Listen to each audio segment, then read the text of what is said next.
to Flat Earth Debate Uncut and After Show. I'm your host Nathan Oakley, and if you are new to this channel, or you've not done so already, then be sure to subscribe, hit the bell notification icon and join button if you'd like to become a Nathan Oakley 1980 channel member and keep up to date with the Flat Earth Debate. If you would like to support the channel, there is a super chat that runs alongside each of these shows while they premiere, and there's also a Ko-Fi, Patreon, crypto and thanks button in the info box below the video.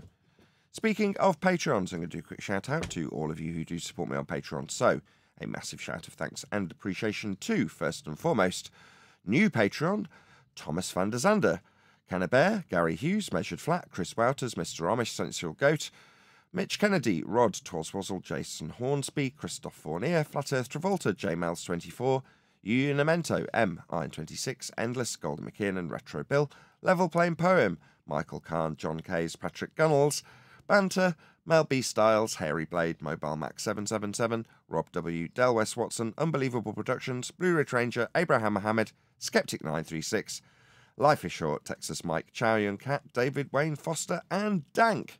So another massive thank you to all of you for supporting me on Patreon. Now I will hand over to whoever is in the Politics Discord server and G+, so you can enjoy their dulcet tones while I set up for today's live show. Yep, we got you. I got you. Thank you. Yeah.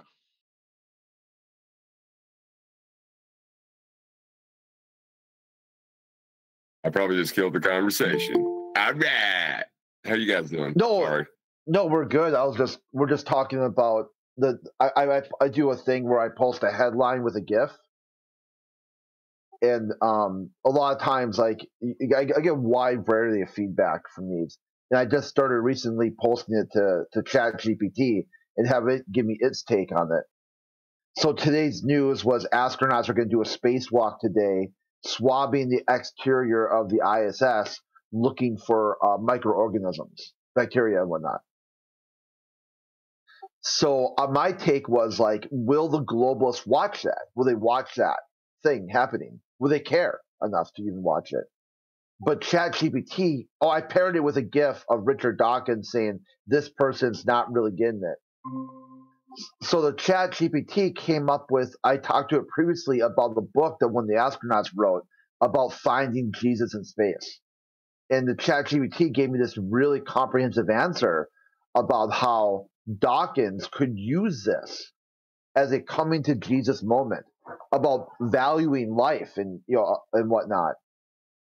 And that a coming to Jesus moment means a transcendence beyond religious. Even if you don't think the historical figure was real, you could still use it to find some sort of a meaning in life.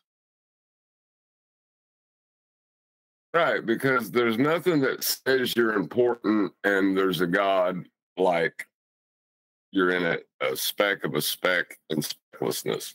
You know what I mean? Yeah. Yeah, it's quite the opposite. Yes, it is. It's almost taking the idea of there is no meaning, right? But like it's absolute absurdity. Here, this is pretty. I've been focused on the conversation, and so I said, I still can't help. Imagine Dawkins' reaction to finding external life. Maybe he would revise his statements on the whole God thing. Oh, who am I kidding? He'll just find some excuse to explain it away. That's what makes this interaction so fascinating. Have you ever heard of my heliocentric explanations for the beginnings of life? Yeah, through the primordial soup, wherever the swamp. No. That's ridiculous. That's abiogenesis, and it runs in opposition to biogenesis. You know what mine is? I'm going to try to get it published one day.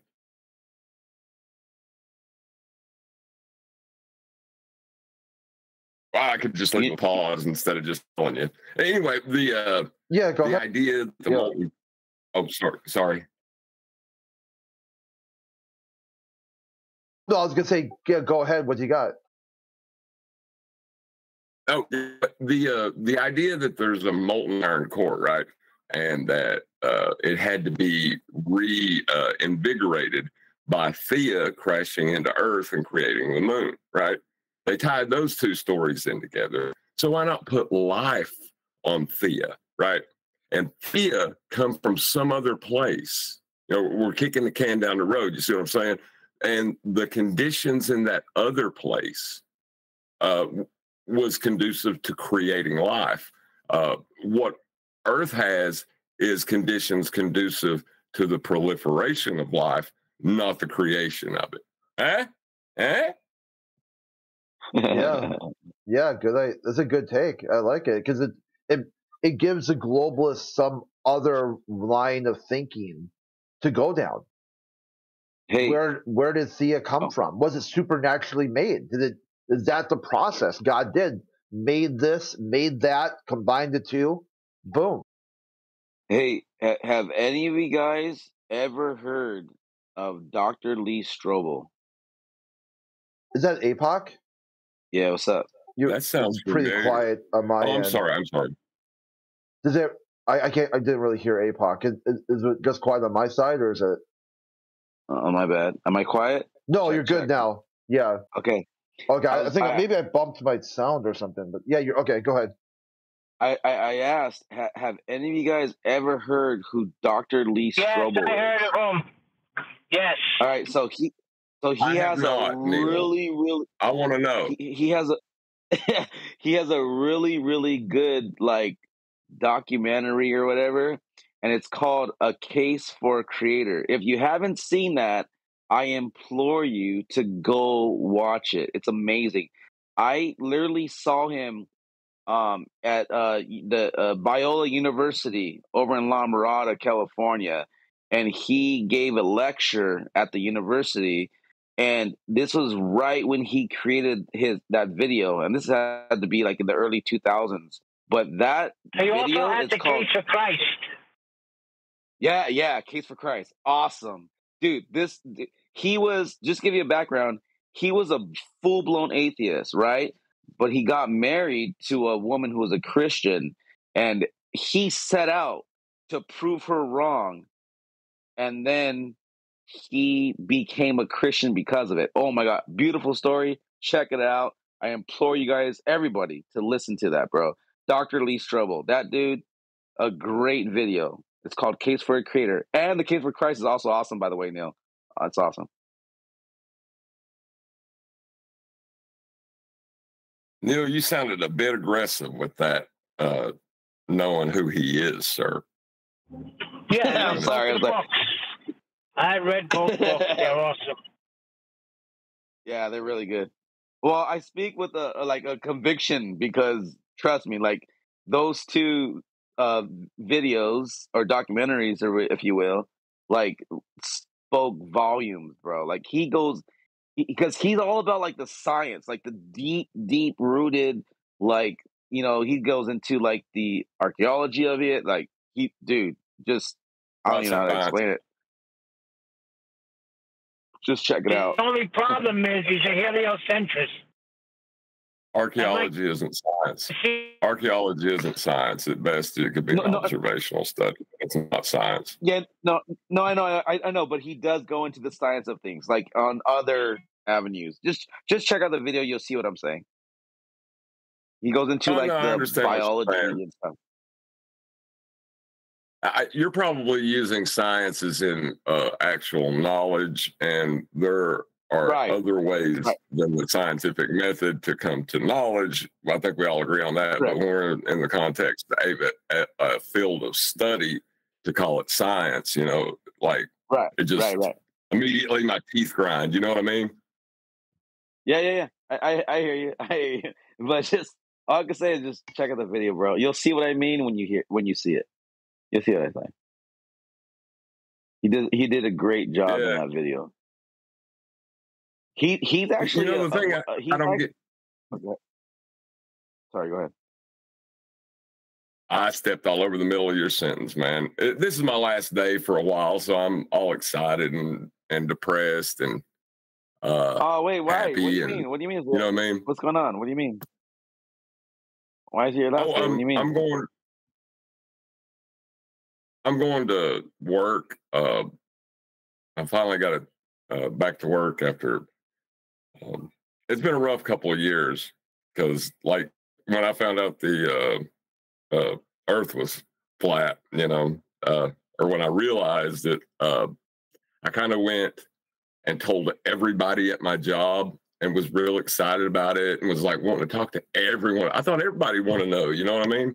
Like, wow, check this out, you know? And that not only did no one care what I thought, the fact that I was even talking about it made a lot of people angry. So I had to go see a shrink, and then they couldn't fire me, but they put me on a one-man layoff. A RIF, reduction in force, whatever.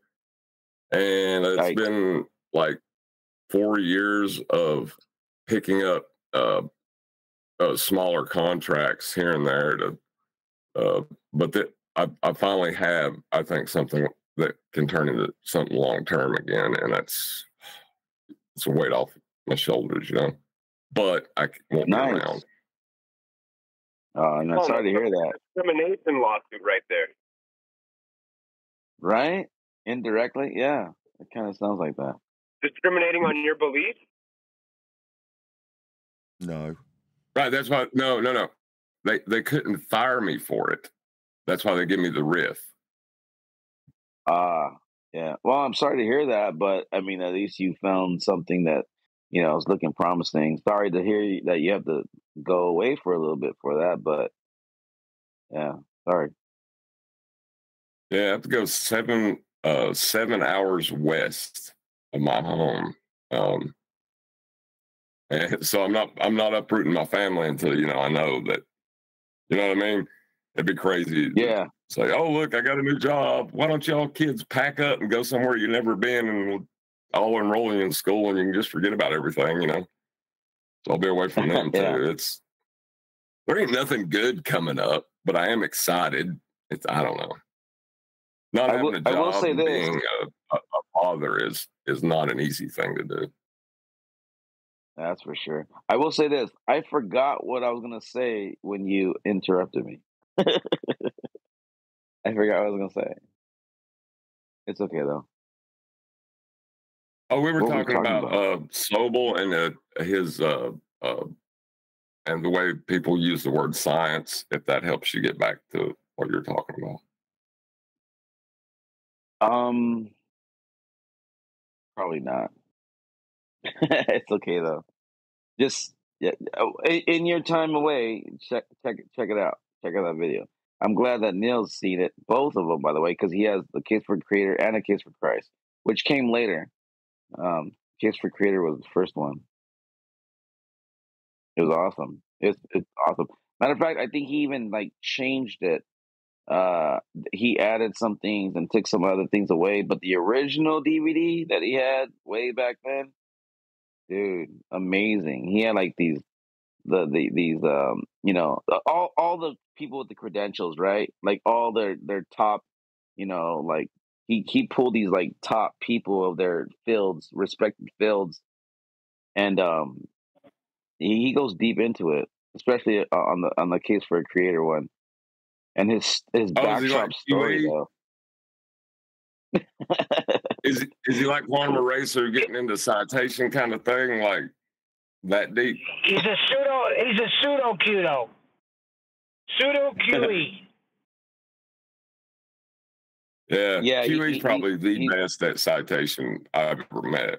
I don't know how the dude does it, but where is QE? He's not here today? No, he's not with you guys tonight or this morning. He's got some financial issues, so he ducked out to sort these financials issues out. And then, 2 or 3 weeks later, he came on one of the shows, and we had to grill him to find out why he disappeared. It turns out that he's just got a bit of debt. We're like, well, let us help you out. And he's like, no. Other people have offered, and I've said no, so no. And then Adam just set him up a GoFundMe. Anyway, so but he's just trying to. Good morning, by the way, Nathan. It's just one of those things where, if somebody's on YouTube and got an audience, they kind of expect them to be there, And when something in your life, or for QE in his life, comes up, obviously he's got to tend to it. But it's like, well, this community actually needs you to be here. So, you know, I'm sure they'll solve a minor financial inconvenience so that you'd be here. So people have. He's up to over $1,000 on his Give, Send, Go campaign, which is great. That is great. I was actually trying to segue that in, but you beat me to it. Do we have a link to it? We can post in well, that's a good Discord. segue for me. So I'm going to go live in about 5 minutes' time. So those of you who are unfamiliar with Fridays in this particular Discord server, I run a live show from this Discord server for a couple of hours. So please don't swear. That's all I ask. You'll hear me introduce the show and ask again for you to not swear. Other than that, hopefully some of you got some questions. So here we go. Looking forward to Hey, it. Nathan. Oh, sorry, Nathan. As a matter of the show, I am going to start trying to, since I'm the one that suggested it, I am going to start trying to raise my hand instead of talking. And that way you can delegate it, and it'll be a lot easier for their moderators and for you. And it doesn't seem like we're just constantly talking on this side. Fair enough. You're constantly talking. So anyway, please don't swear. I'll try not to. I'm just kidding. I'm gonna give John a hard time the whole day today. Yeah, so Hey, is you know this what, kind of like we your should last do? show, John? Yeah, this is my last show on the weekly FED stuff. Yeah. Oh man, Thank God. I'm actually kind of come on now, man. I'm actually kind of sad to hear that, because you usually you have a lot of really good insight, bro. Yeah, he's all right. But I understand. Here and there, he comes up I with some good understand things. No, it's. I was going to actually suggest later on after the show that we do like a QE roast, a roast of QE, where like the ball busters get together and actually bust his balls for a change, and then make him sit there and be quiet through the whole thing. That'd be especially freaking awesome. Especially when he's at a point in his life where he could be perceived as slightly weak. This is the perfect moment. Yeah, exactly. And kick them when they're down. We can do it like isn't it? For the campaign. Oh, sorry. Oh, that's a good idea. We should have QE on for a roast, and we all roast QE while we run his while we run his. Keep meaning to go and say GoFundMe, and it isn't. It's like Hoover, isn't it? It's so synonymous with the product. Okay, let's try that again. We'll run his Give, Send, Go whilst doing a roast. That's where you need to be raising your hand, Neil, because obviously I'm in the middle of saying something and you've got your mic wide open, ruining the audio. Accident. Yeah, we'll do a roast, John. That's a good idea. And like with QE's personality, it actually fits a lot better than the other way that made me like want to start crying, and I couldn't deal with it. I want my angry QE back. Oh man, sad contrast. Go ahead. My bad. No, I was gonna say that's difficult right there, because angry QE is really angry. You may not want to hear this, John. I have to try and detach myself from getting sentimentally attached to the people who join the panel. In other words, I have to try and kind of look at it from a professional point of view. So when people do, as they do, come and go, I have to kind of just plow on, which seems a bit cold. And it is, but it is intentional. That's not to say that I'm not, sorely disappointed that you won't be rejoining on Monday. Obviously, I know we'll see you around from time to time, probably in the distant future. So obviously, I'm sad about that. But by the same token, from the show's perspective, I've said this so many times. So for me to contradict it because it's you, I would genuinely get accused of having you as my favourite then, which, as you probably well know, it's not the case. But that's not to say that. Well, it just isn't. People claim that, and I genuinely don't have any favourites. It's the same with my two kids. You know, neither of them are my favourite, and it's the same with panel members. It's the same with Discord members. I don't have favourites. But by the same token, it doesn't mean that you're not, sad when one of them's like, oh, I'm not going to be around for a long time now. Same when 10th Man disappeared. And he has popped his head into the chat now and again. And you're like, that's good, but it's not the same as having him here. And it won't be the same without you, John. So, it is a bit sad that it's your last day. On the other hand, by contrast, I have to be a little bit cold about it because so many people do come and go through the servers and through the Hangouts. And, there's been a multitude of different variants of those things. So if I do seem a little bit cold, don't take it the wrong way. Yeah, don't get gooey, man. It ain't no thing. It ain't like I'm dying. You know what I mean? Exactly. I was just thinking about that, Nathan, the other day, because I remember when I first joined Discord and I only found your channel through an Eric Dubé YouTube, and then you popped up my suggestions, through the algorithm when YouTube was actually suggesting you to the right, channels. And I want to say it was probably like 2018. I think that's when I first joined Discord because of your channel. And I just remember you had different people, others, not different, but others like added to. Yes or no? Is that correct? Yes or no? Yeah, as I say, the panel has changed massively over the years, but I've got to start this live stream. Good morning. Morning, everyone. Oh. Hey. Good afternoon, guys. How are you? Very well. We were discussing in the pre-show, John is moving on to greener pastures, so we may not see his smiling face, metaphorically speaking, for some time. So he's quite excited and obviously a little bit depressed about that fact today, which is his last in the politics server. So he's going to be raising his hand to get his word in edgeways, which he may or may not do, depending on how sprightly the Discord panel are today. We'll find out shortly, I'm in no doubt. Maybe we should be assessing how things are going. You all good with debating Flat Earth? How's it been going since the last time we came here? Same old, man. A lot of trolls, Yeah, they did it. Oh, sorry. Go ahead, Craig. Yeah, they did another play to try and get the channel shut down, and it was dead on arrival. It's basically some old hashed up drama, and also some things that mods aren't enforcing TOS again, and yeah, it fell flat. So we just banned a bunch of them, and they begged to come back, and we're like, well, you have to disavow your comments, and like, so then they came crawling back, and they're like, okay, yeah, cut the shit. Oh, I'm sorry. Oh, I apologize. Okay. Cut the crap. Well, I was actually talking about a different aspect. I was more talking about, how you've been elevating the position to the general people who come into the server with arguments about elevation angles and such like. Oh, yeah, that's the same. Oh, go ahead. Yeah, I was going to say, we just try and keep them down here on Earth. They like to wander off into space. Absolutely. In all these discussions. That's almost like the first thing they try to do. They take you upwards instead of focusing on the plane. Always they do that. Yeah.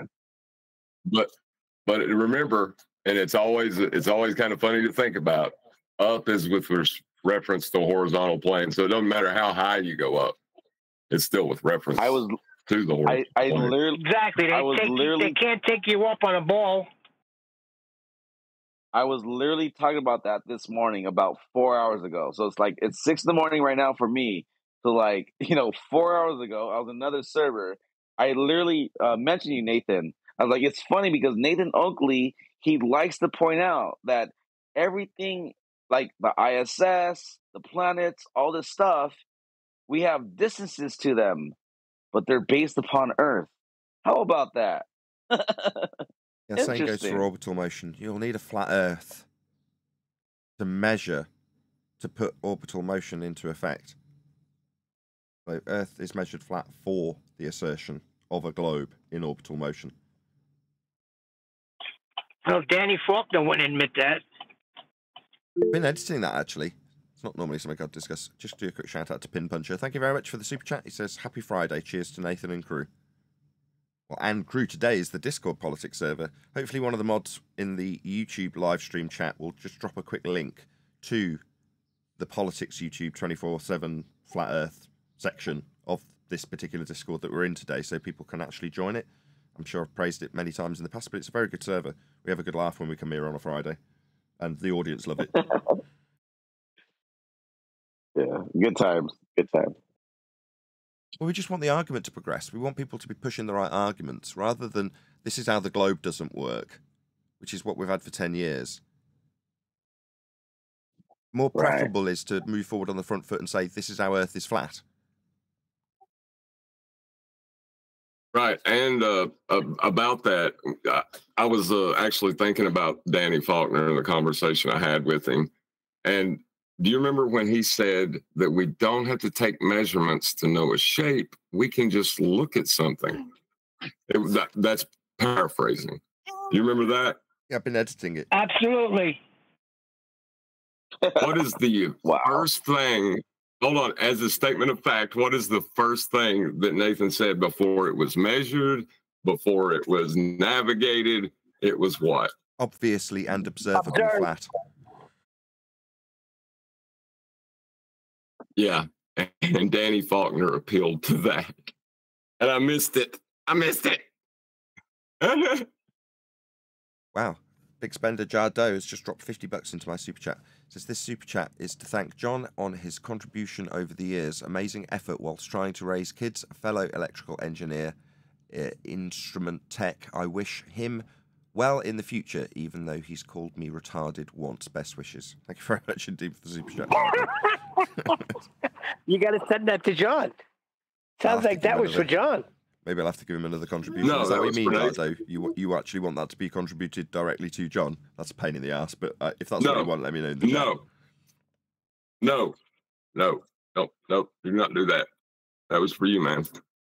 I don't know. I'll clarify. If you want me to pass that on to John, I will. Well, either way, Jardo will let me know what he intends for me to do with his $50 super chat. If it is intended specifically for John, let me know and I will pass it on to him. If not, happy days for me. Unlucky QE. We'll find out shortly. Anyway, right, let's move on. Thank you for the super chat either way. Jardo, really appreciate the support.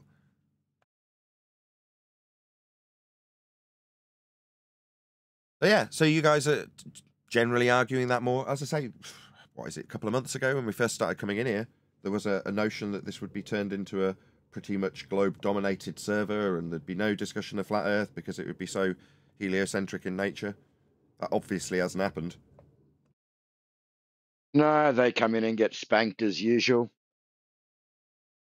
See, in the 24/7 servers, we don't speculate here. We like to stick to facts and things that we can show and prove. So, you know, even in our original server, QE spends a bit of time in there and he'll be pulling up any flat earthers that want to come in and speculate and talk about domes and ice walls and AE maps, yeah. So, no, that doesn't occur in here. What about anti-flat earther? I'm going to have to come up with a new title for the people who oppose the idea that Earth is actually measured flat. I can't think of one off the top of my head, but there's got to be a title for the internal flat earthers who oppose the idea of the simplistic argument that we're currently punting. Oh, you're talking about the flat earthers that don't know it's flat? Or argue that it's not He's talking about the flat. believers. The believers in flat Earth, yes. Well, there's other people who oppose the argument on more intellectual grounds, not valid or legitimate ones, but I'm asking if you've had issues with flat earthers saying they don't like the idea of you punting the idea that Earth is measured flat. Oh, yeah, we get those guys in here as well, of course. Haven't had them around for a while, but yeah, they come in and out. I've got something to say to all of those guys. AI. Sorry, go ahead. AI destroyed that argument. Well, I want to thank them. So to all those people who've been, it's been 21 times that we've gone around the do-si-do of that particular argument. Earth isn't measured flat. How can you say it's measured flat when you use this bit of flat Earth to measure it? either way, that argument has meant that we have inadvertently ignored ballers. That is to say, they've become inconsequential. Our focus of concern has been, why hasn't our own side cottoned on to this simplistic nature of Earth measurement? Why haven't they just run with it immediately? So that becomes our focus. And it's ended up inadvertently triggering ballers like Danny Faulkner to actually enter into the discussion where they hadn't before. Because they've become, like, it's not us stating it, it's our demeanour, it's our behaviour. They've become inconsequential to the debate because there isn't one. So we're bandying words amongst ourselves about how we should phrase this. And they've kind of had their noses pushed out and they've reacted quite badly. Or well, depending on how you want to look at it. Well, the thing is, and I noticed this about Danny as well, is he was scared to death to talk about measurement. He wanted to keep it in just the conceptual, hypothetical mathematical, right? Yeah, Adam ripped that to shreds. That doesn't help. And then he hightailed it, didn't he? Oh yeah. As soon as Adam was able to force him to accept that for his initial claim, he would have to take a measurement to a certain angle, you know. So it put him in a spot, and I mean, he was well thought out. Danny Faulkner is not as stupid as a lot of people like to. Oh, give me a break, Nathan. What show number is that? What show number is the one with Danny Faulkner? Yesterday. Yeah, because that would be a good one to promote. 2124, I believe. I think we're on 2125 today. So I have heard, though, Nathan, I have heard like a lot more people, not just in this server, but in multiple servers across Discord. I have heard more people like stating like, hey, the Earth is measured flat, like along the lines. And then there's literally Globers that would be like, oh, you sound like a Nathan Oakley guy. Like, real talk. Like, they're literally almost coining it to be, if you say the Earth is measured flat, that's a Nathan Oakley claim. I have heard that lately a lot, by the way. Just like, good. That's good. It's history repeating itself, because I've got to say something I said last time we did this. Once a year, we typically, it's not through effort to do this. It's not like we annually go, oh, what's going to be 2025's argument? But typically, once a year, there's a really cracking argument that comes out. And then one of the team will be punting that argument at the forefront of it, if you know what I mean.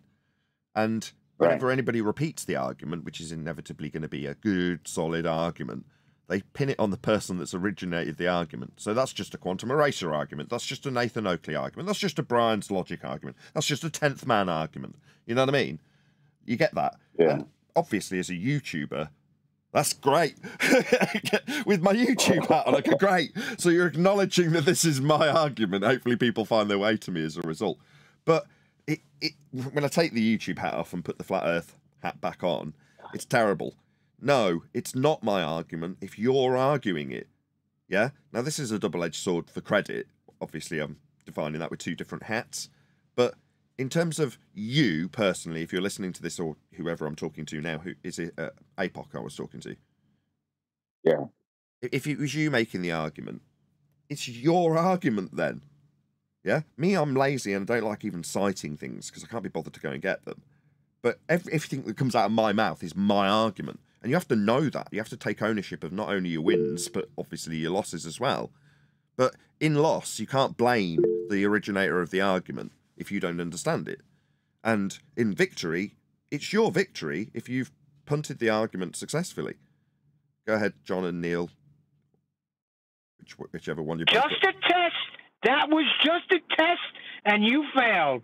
My hand was up first, and you said, go ahead, John and Neil. Go ahead, John. I wasn't looking at the screen. I just heard doorbells and hands up. Oh, well, my bad. Neil, obviously, priority should be given. And then I'm going to read out a super chat. Got to pay the bills after all. Read out the super chat. I was just testing the system. Fine, we'll go to John after the super chat. Just to clarify, that super chat was for Nathan. Hey. Sorry, John, unlucky. I should just read out the super chat. I'll start that again. Just to clarify, that super chat was for Nathan. But used to thank John, refracted as John As for John QE, I'll make a substantial contribution tonight. As for Neil, even though he annoys me, I stand by for memberships. I see. So you're saying stand by, you might get a free membership, Neil. No compliments for you, but you might get his scraps he's tossing you, rather than a compliment just telling how much he annoys you. I love the scraps that he tosses me.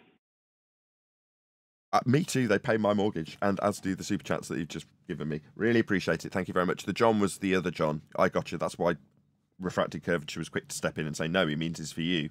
Gotcha. Thank you for all the support, Jardo. Really appreciate it. Yeah, and he's having troubles getting into the room at the moment. Sorry, mate. I was just saying, Jardo, he's been trying to get in here for a couple of weeks, and he's having troubles with the politics server and codes for some reason. So we've been trying to get him in here, but he's can't get in. So he's obviously on YouTube. Well, that's something I was going to mention, actually. There's been several people from our own server, that's Flat Earth Debate server, that I've invited along, after probably inviting them previously, to join the main panel. So it might be...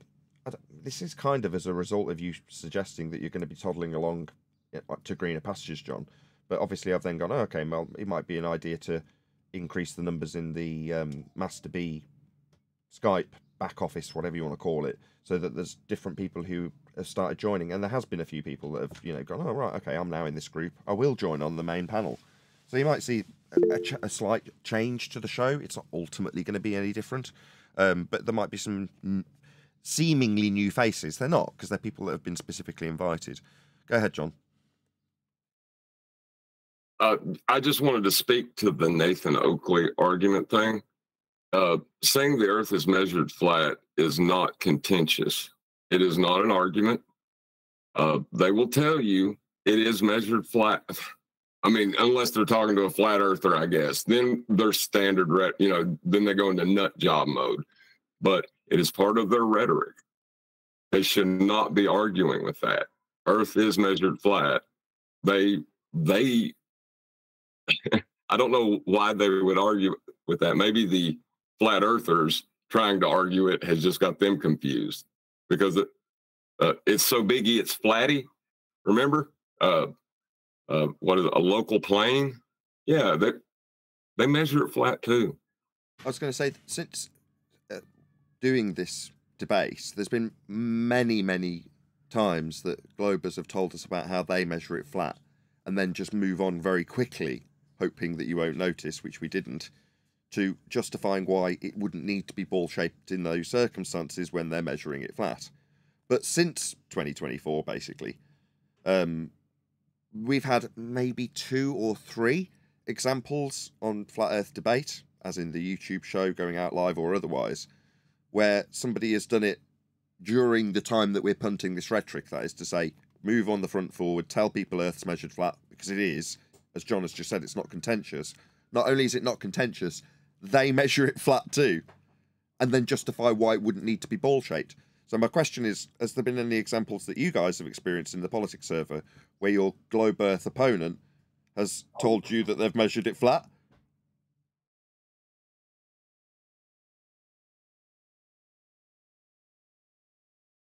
I'm not expecting a whole barrage of people saying yes, by the way. It's just interesting to see. We've only had 2 or 3 examples, as I've just said.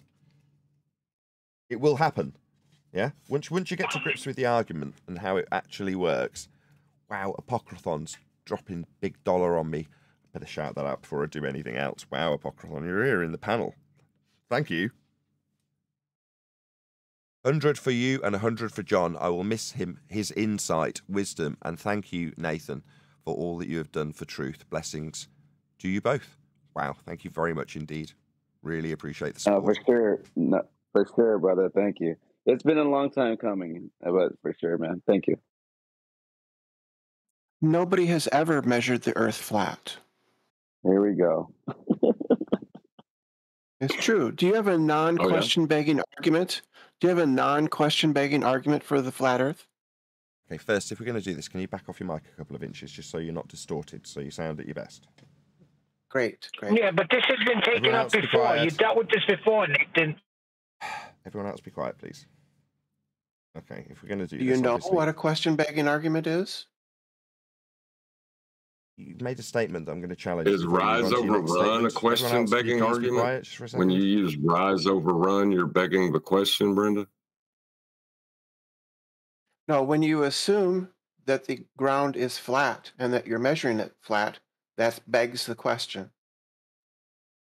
Right. It's not rise over curve. It's rise over run. That's a horizontal plane of reference. It's not. We're not begging the question, Brenda. You're just not getting it. An elevation angle isn't rise over run. I'm talking about your claim that when you measure an elevation angle, that the ground is flat. That's begging the question.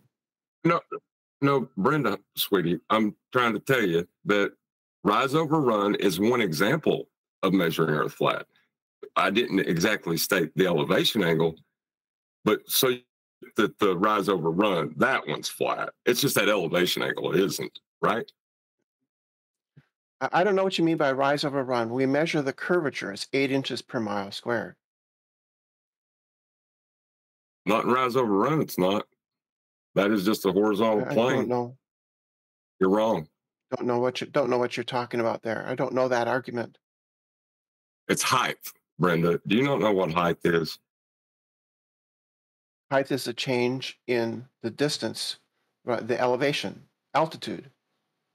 Right. So you get a slope from a point at your feet to the top of an object to form a triangle so you can calculate the length of one of the sides. Rise over run. Yeah. What about it? Now, if I don't point out where that's a flat Earth, do you just think, like, ignore it? Oh, that's not correct for on a globe. That's not how you would measure that height. It would be height. It would be its distance above mean sea level. So you measure the height of a mountain by its distance from mean sea level.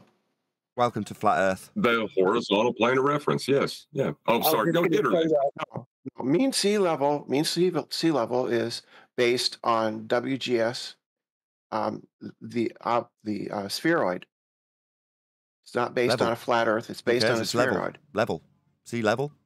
Yeah, level. Level means conforming to the curvature of the Earth. No, it doesn't. Yes, it does. Why is level in your Earth curve maths not comporting to the centre of Earth with eye level and surface level then? Level means conforming. I heard you the first time, and I put a response to you, rinse and repeat. Much? I respond. Don't want to hear it a third time either. If level moves around the centre of a sphere Earth, why is level in Earth curve maths not moving around the centre of Earth and parallel with eye level? Both of them are horizontal, flat, not curving. You say otherwise, twice. I respond, no, it isn't in Earth curve maths. Level's level. Why would you say such a stupid thing? Is it because you need to use a bit of flat Earth with sea level? Yes, it is. No, love. Level means having no part higher or lower than another. And to define a curve to be comporting with, as you suggest level is, you'd need to describe it in terms of its deviation from level. You can't even describe a curved Earth without having level be level. That's absurd. That's the end of the discussion, by the way. There's no response required to that. Right, so sea level. So sea level. So welcome to Flat Earth. You need sea level. Say those words, but that doesn't let's mean just anything. try it again. Welcome to Flat Earth. Your response was to say sea level. Yeah, sea level. That's level. No, it wasn't. No, I didn't say that. Yeah, I said horizontal. So can we remove her? She's now denying what she said. She said sea level. Now she's denying it. I don't want to talk to her anymore. Yeah, and the rise over run was what it started with because she said, you're not measuring for curvature that way, so you're just using a flat plane. And I'll point out that with beautiful timing, Brenda just needs a little bit of flat Earth to move forward with her claim of a globe. That would be sea level. Well, that would be a level then for the sea. Yeah, that would be a flat Earth. Oh, but if I claim that level isn't level anymore, then it's all good that I need a little bit of flat Earth to use to start my claim off. Yeah, you're going to need a bit of flat Earth for your claim of a globe there with sea level. Now let it be known for every single person watching that all of you will measure Earth flat, regardless of your belief in a globe. And Brenda has just demonstrated that for your delight. Because she needs just a little bit of level, that would be flat, to start her claim. And when I turn around and say, well, it's a flat Earth that you're being welcome to, she turns around and says, no, because level isn't level. It moves around a description that could only be described if I've got level to describe it deviating from. But the level itself isn't level. So I respond, Why yeah, it are you is in your screaming your maths. tits off? It is in your maths, my response. Where does she go from there? Nowhere. You need a flat Earth to claim a globe. It's surface level in Earth curve maths, and it's not moving around a sphere. It's level. It has no part higher or lower than the other, so it can be parallel with eye level, also in Earth curve maths. So surface level is flat. Right there in your own maths. You need a flat Earth more than we do. Brenda needs sea level to start her claim, as do all of you, on the globe. You're going to be measuring a flat Earth for your claim. I'll be pointing it out the moment you use it. One of the funniest things that I find, Nathan, that every glober that comes into this argument and says, as Brenda just said, they have never built anything to where the blueprints are based upon these so-called elevations, whatever it may be. That's why I said so-called. You might be 400 feet above sea level. You might be 800 feet above sea level. But it's always above sea level. None of them have ever built anything in their life, but they want to try to come tell us that it's not based upon that. And I find that funny. It's fucking ridiculous. Freaking ridiculous. No swearing. I know, I caught myself. I was going to take it somewhere else, by the way. Rise Over Rome was where John took it. I was going to take it to Eratosthenes, like we did with the other guy, and get a cut between a rock and a hard place. So it's not... You were saying it's a begging the question to assume Earth's flat when you take elevation angle measurements. So, therefore, void? Oh, yes, absolutely. So Eratosthenes is void? I think that's where you should take it all the time. They need a flat Earth to measure. That's how their claims all start. We all measure Earth flat. Yeah, John. Yeah, and I went to the Rise Over Run because when you get that angle to the height of the object from the bottom of your feet, that is a terrestrial elevation angle, and it is a triangle. Just so everybody knows.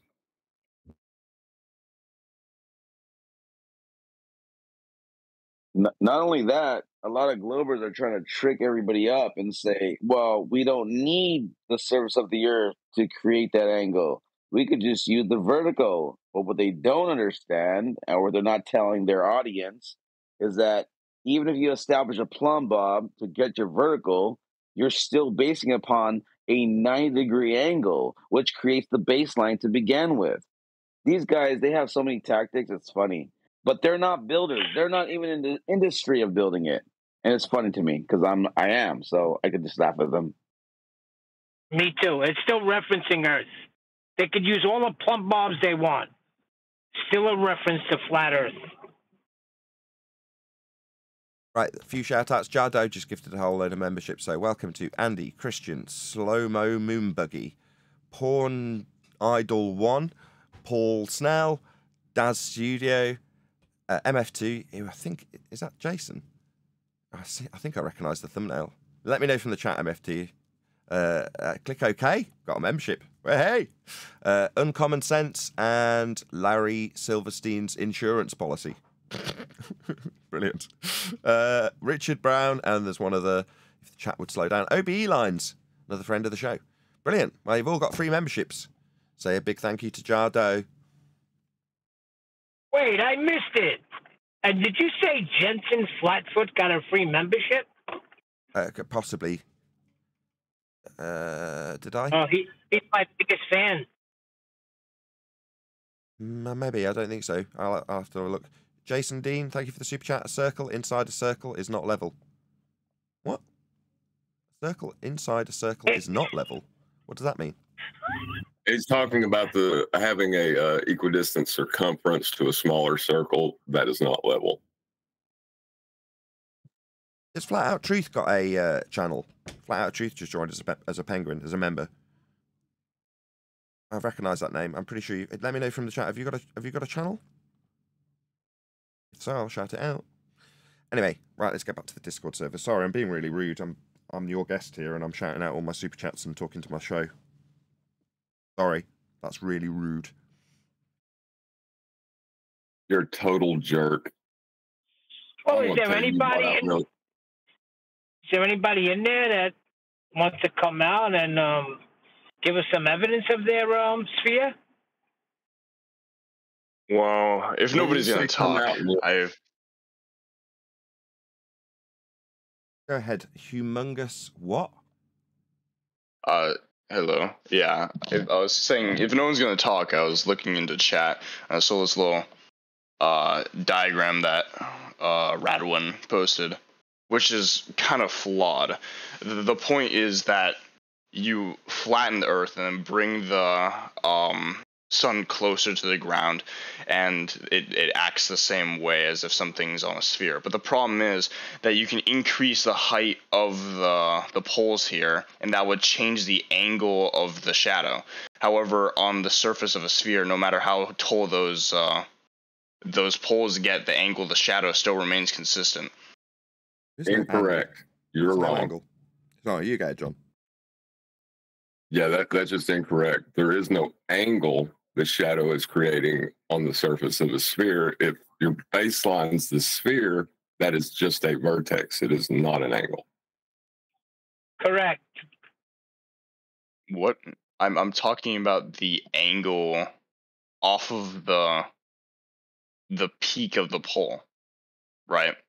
So if you like bring a piece of paper and see how long it takes before it starts being shrouded by the pole, you'll see the angle through that. It really has nothing to do with the ground. You just see it on the ground as well. Right, you said it's got nothing to do with the ground, you'd just be on the ground. The shadow's on the ground, isn't it? But a shadow is kind of a zone. Just let me lead you. The shadow is on the ground, isn't it? Yes. Right. If that line is curving, then it is not an angle. Do you understand? The shadow is curving. If the shadow is curving, then it is not an angle. The shadow is basically a slice in the light. No, you think you're cutting the Earth in half to get a shadow? It's just one line of two that form an angle. That's all it is. Sorry, what? Just one line of two that form an angle. Humongous. It is two people talking at the same time. It's one line of two that form an angle. Correct? All I'm saying is that Is that correct? Is that correct? What are you saying? That it's two lines meeting at a vertex, aka an angle. Sure. Not if one of the lines is curving. Do you understand? But not but. Neither the lines Stop. You don't need to chant through curving. the conclusion that you've ignored 3 times. I'm concluding. It's as in the end that you just need to either concede or have it repeated 16 more times. No. If one of those lines is bent, as in on a curved global surface, it is not an angle. Now, for you to claim it is... Let's try that again. For you to claim it is an angle, you must concede we will measure Earth flat for it to be an angle. Do you understand? What does that have to do with the experiment? You said that one was working on a globe and one was working on a flat Earth. And John and I both interrupted at the same time and said one is not an angle. The one on a curve isn't two straight lines meeting at a vertex, aka an angle. It's one straight line meeting a curve, which is not an angle. Yeah, but we don't really care about the ground. We're caring do we about not? the top of Do we the not pole care? Do we and not? the shadow. Do we not care about the ground on a flat Earth debate? No, in this particular instance, we absolutely care about the ground, and we are very specifically measuring the ground flat. This is a flat Earth only measurement because it's an angle. So while you can say we don't care about the ground when we're measuring the ground flat, I say we do care because it can only be done if the ground is a horizontal plane of reference, a baseline, flat. You're ignoring the point. The No, I'm only not. difference is you're changing how tilted the pole is. The angle you're measuring is off the peak of the pole. It's not the pole to the ground. It's the pole to the shadow. Don't say angle. If you think the baseline's curved, don't say angle and try to make your It's argument. not the baseline. Because every time you say angle, you're invoking a horizontal plane of reference for you to get as your baseline. And in this specific case, it's a shadow on the ground. Yeah, Is your horizontal The plane of reference. shadow. We're talking about the right? Do you want to back off your mic a couple of inches while we tell you, while you calm down, that Earth will be measured flat in this example, whether you like it or not? Here, someone just posted it in chat. You're conceptualizing that it's the line to that curve, but that's not where Sorry, I'm we're not- measuring. sorry, I'm stop, measuring. Stop. I'm not doing anything. It's your example. Yeah, but you're interpreting it wrong. No, I'm not. It's just an angle. You are interpreting. No, I'm not interpreting anything. If it's an angle, it is flat. Now, you don't have to like you're that. not And you can interpreting, you're not interrupt listening? me at every single time I conclude this point with ipso facto, no interpretation required. You say, not me, angle. I say straight, flat, baseline then, because if it isn't, then it isn't an angle. So, for this example, in both instances, one with you with an angle on a fantasy curved line that isn't an angle, and the actual acquisition of an angle from a flat Earth, we will be measuring two straight lines. One is a baseline, and the other is a line that meets it. The angle is between those 2 points. The tip of the line that moves up perpendicular to the flat Earth. Yeah, that's what you're measuring. With respect to a ground that is flat only. It cannot be done any other way. Yeah, in The way conclusion. the actual experiment goes you're being is you're measuring the frustrated by? top Oh, of the line. God, you don't know what an experiment is. In conclusion, Earth is measured flat. You just and like what don't you're listen to being anything I say, frustrated and then by just is that you're. Right, Pardon me, John, I think I just can hold help on a you a second, little John. bit. Just What hold on you're a second. being- John. Right, did you want to tell me I don't listen to you telling me that this is an experiment? Measurement of angles. Okay, I understand Mate, exactly you don't have what to you're saying. interrupt me when I spank your bum because you've said something stupid. Yes, I do listen. I heard you say the word experiment. No, this is an angle measurement. That's maths. You don't seem to understand the difference between the cause and effect reasoning in the scientific method. That would be an experiment. And mathematical acquisition of angles with respect to a flat Earth. What was that you say? As an ad hominem attack? That's you not responding to my argument and instead telling me I don't understand? Yeah, I do. No, that's not Yeah, an I ad can hominem. listen, I and was yes, saying you that are you're unwilling to interrupting. listen to Triggered the globe argument. believer, presumably. You are interrupting as I conclude that this angle measurement, ipso facto, will be measuring Earth flat for everyone who wants to call it an angle, like you did. So you called it an angle, so it is with respect to a flat baseline. That is, as I have already suggested, but you feel the need to continue, the end. The conclusion being, we measure Earth flat.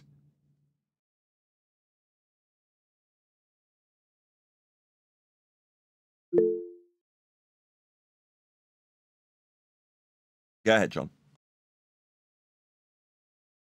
Yeah, I forget so often where we don't have a lot of interactions with Glovers that I'm not actually trying to help someone out. You're in the middle of a debate, so I apologize. But the thing that's confounding him is he's been within our education system, we're taught to use a flat Earth to prove a globe, and it's skipped by. and it's never been addressed like we're addressing it now, and it's hard to deal with. I think it would be good to, if you're having trouble with it, to go and think about it for a little bit, and it will help you, I promise. Yeah, I don't care. I don't care if he needs help. Yeah, Brenda needs sea level. That's the first part of her claim. Let's just utilise sea level. That's level. No justification for our level it isn't comporting to a sphere, so she says, is going to undo what level is. And it's required for her geometry to infer that she's got sphericity. She's going to describe a deviation from that level, that what isn't level anymore because you need to start with sea level. This guy needs to start with an angle measurement off a flat baseline, doesn't he? So what, we're not going any further, and maybe that's me not listening, and I'm going to get interrupted while I summarise that fact. Yeah, I'm definitely going to get interrupted by a triggered Fundy, aren't I? Yeah, because he needs a flat Earth angle to start this process. I mean, he's already got it in juxtaposition with two different things. One not being an angle that's off a globe that apparently also works. No, you will measure Earth flat.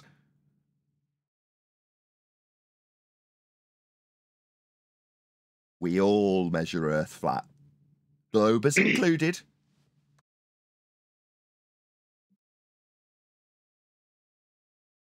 They've been doing it for years. We just never picked up on it. Yeah, but now we're honed in on it. Up until 2024, both globers and flatties happily accepted the flat Earth prerequisites that they used at the start of their examples. And then in juxtaposition, you've got the flat Earth using globe Earth maths set against a straw man false dichotomy of what they say flat Earthers claim. Pizza pie in a sky vacuum with a boat falling over an edge. And they say, oh, ours wins. What, yours wins when it's utilising a flat Earth measurement as its genesis? That's just a flat Earth versus a flat Earth with you saying your measured flat model, called globe, wins. You still need a flat Earth. Like sea level. Like an angle with a shadow and a stick. You know, all of these examples use a flat Earth as the baseline to start the claim. Now, the quicker people start realising this, rather than just accepting it as a prerequisite flat Earth measurement that globers are going to use, and then start arguing after that, yeah, you'll lose all the time. You've allowed them to measure and utilise a flat Earth to make their globe Earth argument. Stop them. It's like you want sea level. You're just lying. Oh, sea level's not level. Angles aren't angles. No. You're lying about requiring this prerequisite of having a flat level plane you're making this angle from. How's That's what an angle is. How's that a lie? It is a prerequisite. You had the same prerequisite when you described an angle off a baseline. That is a prerequisite. Yeah. Maybe I'll interrupt the conclusion of how this is absolutely not a lie. How outrageous. And it is absolutely, without doubt, a prerequisite. For it to be an angle, it's got a baseline that is flat. If it isn't, it's not an angle. I have covered this with you personally 5 times, and now you're calling me a liar. No, mate, you don't have to like it. It's a fact. The prerequisite is the baseline for it to be called an angle, as you did. Are you a liar when you claim that you are getting angles? Because angles have got straight lines. One is the baseline for everyone, and it's flat. I am not a liar. That's an outrageous claim. I'd like an apology. Well, wouldn't that make me a liar then? If I say that, like, I'm apologizing. Yeah, you lied about getting an angle off a globe. That's your lie about an angle working off a curved surface. That's you. If you want to tar me with the standards that you have, I wouldn't dare. But I will, because you've done it to me in the last 2 minutes, just to compare and contrast. Yes, by your own stupid, idiotic standards, that would make you a liar when you say an angle works from a curve. No, liar. No, I never said that. No, that just makes you stupid, as you interrupt me, pointing out that, yes, by your own stupid standards, it would make you a liar. Yes. No, you don't get angles from curved surfaces. I'm not going to call you a liar. I'll just call you stupid. Someone who doesn't understand what an angle is. Somebody idiotic who says that when you've got a curved line meeting a straight line, it forms an angle. That doesn't make you a liar, my friend. It makes you stupid. I like how you, love to point out whenever someone quote-unquote ad hominem somebody, but then you're ad hominem me. When I call you a liar, it's not ad hominem, it's just a fact because it's being unproductive to the conversation. What did I lie about? What does? Well, hold on a minute. Not being productive to the conversation is not a lie. What? You don't define what a lie is. You don't even know what that is, do you? Lie, being untruthful, not saying that something that's true, saying something that's that's not correct. false, That's not and a lie. knowing it's false. That's not right. That's incorrect. You don't even know what a lie is. You don't even know what a lie is. The guy's a moron. He doesn't even know the words he's using. He's just defined a lie incorrectly. Incorrectly, my friend. You don't know what the words you're using mean. I am not a liar when I describe your example of an angle. It will never have a curved line meeting the perpendicular line that forms the shadow. Ever. It will be a straight line. You have, for me pointing that out 6 times, called me a liar for it. That's not a lie. You will measure Earth flat for a straight line. Now, me concluding it with you chanting through it 6 times isn't going to change the fact that it's a fact. And it's not going to make me a liar because I point that fact out. It's an outrage, and I've asked you once, now twice, for an apology. It's not a lie to say that an angle's an angle. It is an angle. You used it. Which side is the initial side that we're measuring here for this experiment? It's not an experiment. A guy, you can't even listen to the words that I've put to you. We already described this category error with you once. It's an angle measurement. That's maths. It's not cause and effect reasoning. Yes, it's an angle Don't talk measurement. through me. Which one is? Don't talk through me. You triggered zealot globe believer. You don't even know the difference between mathematics and science, and you feel you've got the right to chant through the top of what I'm telling you? By the way, I'm not asking you anything anymore. I'm telling you things. Like maths isn't science. This is not an experiment. A measurement of a baseline with a flat line for it to be called an angle isn't going to be curved. I'm not going to suggest that makes you a liar. Just, as I've said already, not an ad hom, makes you stupid. I've got a diagram up on screen with a stick and a shadow. The baseline must be flat. That's a fact, not a lie. So where's the baseline? The flat baseline that I'm not lying about being a prerequisite because it's an angle, that one. I have a straight line. So why is it that you cannot concede that your outrageous assertion that I'm lying about that which I've got diagrammatically represented to 117 live audience members, this isn't a lie, it's a fact and a prerequisite to make this measurement of an angle. Earth will be measured flat. He asked where the baseline was. Nathan. So the thing... does he know that the shadow is being cast upon the ground and that will be the baseline for this angle? That's not the you know baseline. That, right? That's not the baseline. Wow. Excuse me? Wow. That's not the The baseline. The shadow on the ground is not the baseline. The baseline is the pole, and the terminal side of the angle is the shadow. Not the shadow on the ground, but the actual angle of the shadow from the object. Because a shadow can be any shape if you manipulate the ground to which it's falling onto. The angle that... You don't know what a baseline is either. No, he doesn't. The baseline initial side you said is the the shadow. basic. You invoked the shadow, and then you denied that the shadow was on the ground. Now, are you saying the shadow's not on the ground? Who cares? It's flat. Wow, it's an angle. It's flat. completely This is ignoring non sequitur. what Who I just cares? Stop. Yeah, this is gonna be flat for it to be an angle. That's it. End of argument. Don't want to do it 8 more times. I've done it 7. How could What you are trying to possibly do is derive reverse anything it, make from the the vertical shadow? the baseline. Sorry, John, hold on a There's second. no... Hold on. Sorry. How can I derive anything from the shadow in your argument? My friend, please do not flip the burden. We are simply taking your claim, taking a giant steaming dump on the idea that you could get an angle from a curved surface, and pointing out that in your argument for your claim, Earth will be measured flat. For that, I've been interrupted incessantly, first of all. There's the same bloody interruption at the conclusion that we've had about 6 times. Yeah? You just can't help yourself, mate. It's triggering to you. You're a zealot with a belief. I get it. It doesn't alter the fact of the matter that Earth is measured flat. I've got a diagram of what you've described on screen. The fact that you don't understand the words that you're using, like experiment or baseline, these things just, again, not an ad hom, demonstrate your stupidity. I'm not saying you're a lying globe-believing zealot. You're an idiot globe-believing zealot. Hope that's clear. Yeah, I'm not a I zealot. think The what he's reason why I doing interrupt is here he's is used because the point of reference to. you just interrupted Pardon me. I can kind clear of this up. I can clear this hypocritical. up for you, buddy. Let me do that right quick. Here, I have a What pretty he's done important is thing to he's say here. established a vertical Nothing this and- guy and- has to say is important, but you are rumpusing him, John.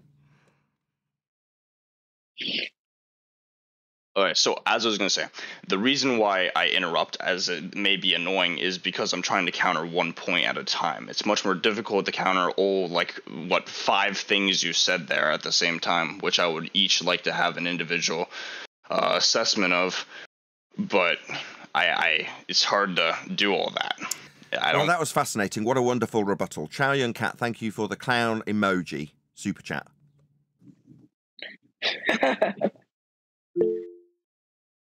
If you'd like to repeat like your first and second point from what you were saying earlier, I'd love to counter those. You made the point. You made the argument. You described angles being measured with respect to a flat Earth and angles being measured with respect to a curved surface. This is your argument. We took your argument and pointed out that in all respects, for it to be an angle, it must be measured with respect to a flat Earth. For you to call this an angle. That's your argument being wrapped up in a nice package with a bow. That bow has got a tag on it. The tag on it says, Earth is measured flat. Here, I'll make a couple claims here then. I would claim that you don't need to measure... did! I just took a dump on them. My friend. More claims. You don't need more claims. What you need to do, like a man, is acknowledge your loss. You've already made a claim. This curve angle works on a globe just like it works on a flat Earth. No, mate, it doesn't. It only works on a flat Earth. Now, you're going to eat that before we move on. Now, if you don't, I'll keep you here indefinitely for my audience's amusement. Making you a zealot? Something you denied? Or maybe you can actually prove you're not a zealot by conceding that fact you called me a liar for stating. Earth will be measured flat for you to call this angle an angle. Can you concede that, zealot? So by bending the knee, that would make me not a zealot? So far, not conceding a fact that to call this on screen for 120 people live watching that are laughing at you and calling you a clown, for it to be called an angle, it must have a flat baseline while you chant through the conclusion of what will stop you being a zealot as you demonstrate zealotry by chanting through me and asking you again to concede that which you still have not. Zealotry. Yeah, if you eventually concede it, we can say that we're helping you stop being such a zealot. But at the moment, all you're demonstrating with your interruptions, constant interruptions, is zealotry. Because you can't concede something that's been put to you. I'll count them off. 9 times. In your example, that you are now chanting through incessantly, because you're a zealot, in your example, Earth has been measured flat for an angle. I'm asking you to concede that, and you're asking me about whether or not taking a knee would make you not a zealot, rather than actually conceding that Earth is measured flat for this angle. That's the actual argument. I would love to tackle the other part, which is zealotry. You mean the bit that's not the argument? You'd much prefer to discuss something that's not the argument about Earth being measured flat in a flat Earth debate. You'd rather discuss your incessant zealotry than address your argument containing a flat Earth measurement. Yeah, I'm sure you would rather discuss zealotry than the flat Earth in your argument. Sure. Well, first off, I would love for, I would be allowed to really show you my argument and you'd listen to it without being called a zealot. I heard it. You told me angles could work off a curved surface as well as they work off a flat Earth. We pointed out that if they're curving, the baselines, that is, for a curved surface, then they're not angles. We listened to your argument. We responded to it now 10 times. But you want to discuss zealotry that you're demonstrating by not conceding something 10 times. Oh, God. Here we go. Nathan, I think when you get a chance, I can clear up what he was actually trying to say. It's just a minutia point, but it's worth knowing. Okay, I'll shout out Unitux Femu.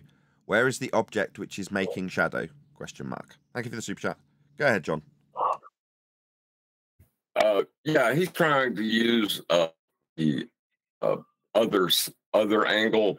You know, you got 3 angles in a triangle. You got the 90 on where the stick's in the ground, right? You got that 90, which requires a flat Earth. And then real quickly, I would like to say it's not a triangle. What I prefer, John, is that any examples that make him look stupid or prove Earth's being measured flat, it'd be better if he talks straight through the middle of those rather than being concisely delivered to the audience. Much better if he talks through the middle of them. He's got something very important to say, he thinks. My friend, you don't know the difference between maths and science, but you're going to tell us you've got something very important to interject with. Shut your mouth. You're listen to the people talking. the character rather than the argument. We've gone through your example 10 times. Now you can shut up. You never listened to the example. You didn't. Your example was an angle off a curve and an angle off a flat Earth. Yeah, but that's not. Yeah, but I did listen. Now shut your mouth. We dealt with it 10 times. Shut up. Humongous, to be fair, man, they were just explaining something to you and trying to clarify something for you. And when they got to the point, you've just spoken straight through the top of them again. So if you would like to go ahead, Nathan, I think it was John. Not sure who was speaking. John? Yeah, what you have 3 sides to the triangle. Where the stick goes in the ground, you form your 90 with the flat Earth, and then moving out to the corner where the shadow is cast on the flat Earth, you form an angle there. That's what we were discussing. He was trying to take it to the vertical, that, you know, where the stick's 90 degrees to the flat Earth, and go to that third part of the triangle that's not touching the Earth to try to make his point. Okay. Like I said, it's not really relevant. His objection is like a minutia point. You know what I mean? Very good. Is there anybody else? Because 10 times is enough, in my opinion. Humongous. In the chat from George, 58 minutes past the hour. 58 minutes past the hour. Yeah. You're talking about the guy with like the compass? We got a guy with a stick in the ground with a sun shining. Yeah. And he's creating a triangle, a right angle triangle, where the right angle is the base of the stick. The other part of the triangle is the angle to the sun. Yeah, the shadow. How is that not forming a triangle, as per your claim?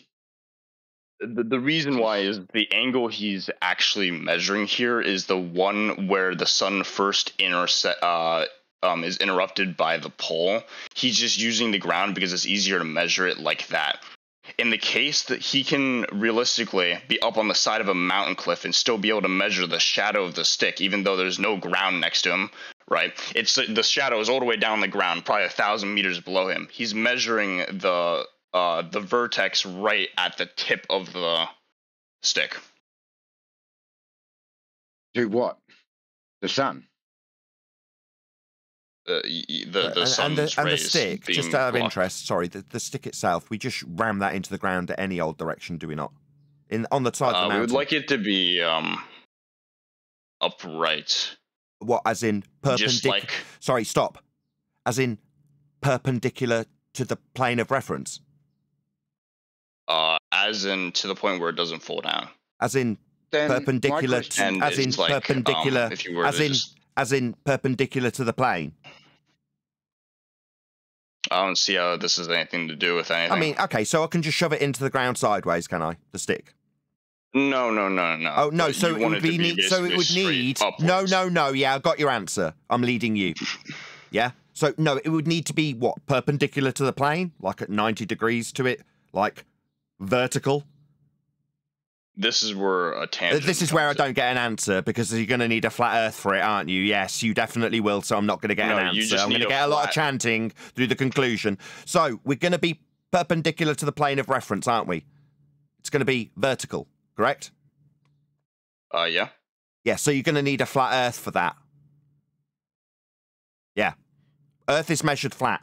They just need a little bit of flat Earth. You know, like perpendicular to the plane of reference for the stick. I mean, it's not like we can randomly shove it in to a globe. it needs a plane of reference to be perpendicular to. You don't have that if you're pointing inwards on a globe, obviously. So you're going to need a flat Earth to reference to start this process off, just to shove the stick in the ground. I mean, maybe we haven't listened to your argument or anything, but your argument seems to require a stick perpendicular to a plane of reference. That would be vertical. For you to start this process off, you know, you can't just shove it in any old how, can you? You're going to be referencing a plane for the stick itself. John pointed that out to you too. He said you'd have to have it 90 degrees to it, but you just chanted through it because you're a zealot. You didn't hear it because you talked through it. When John pointed that out to you, you started talking in the middle of his pointing that out to you. I'm actually reiterating something you didn't hear because you talked rather than listened to the flat Earth that will be measured when you get a stick to be perpendicular to it. Hope that's clear. Earth measured flat for your stick. He invoked a tangent. Hey Nathan, just real quick for this character. Where did he hear this claim or argument, if you will, that, you know, along those lines? Like, where did you get this from? What? Where did I get this like argument model? From? The argument? Yeah. So I don't know. What you're questioning him right now? Where did you get that from? I'm really interested. Like, where did that come from? I thought it through. Really? So if we suppose that the Earth is a sphere, then realistically, if we also assume that all light beams are intersecting the Earth at the same parallel just line, basically, then you should be able to move two places across the sphere in order to get the angles and use those angles to find what like percentage of the full circumference you got. Because I was thinking this through with incorrect. Like an orange. That's right? incorrect. So if Stop. We don't need an example. We heard your claim. Once you make that claim, you stop, so we can take a giant dump on it. No, when you describe the parallel light rays, the reason for that little apologetic is so that you can take the light rays that meet a curved surface and won't give you an angle, as we've already pointed out, to the centre of a sphere Earth at the equatorial plane. Obviously, you did not know that. Sorry, what? The equatorial plane, you said light coming in parallel. That's a justification to take these angles from the centre of a sphere Earth at the equatorial plane. Second time I've said it. You obviously, given that I'm now repeating it and you're interrupting it, did not know that, did you? As I was saying, sorry, I didn't explain further how my you didn't know that, did you?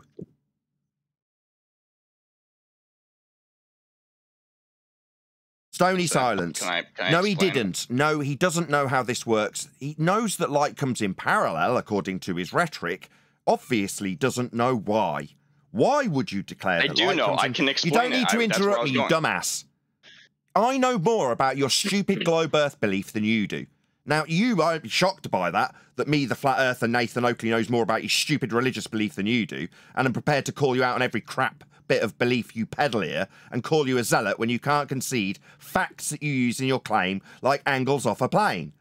Yeah, you're a zealot, and I know more about your religion than you do. When I'm pointing out aspects of your religion, like why you would say light comes in parallel, you don't have to interrupt it.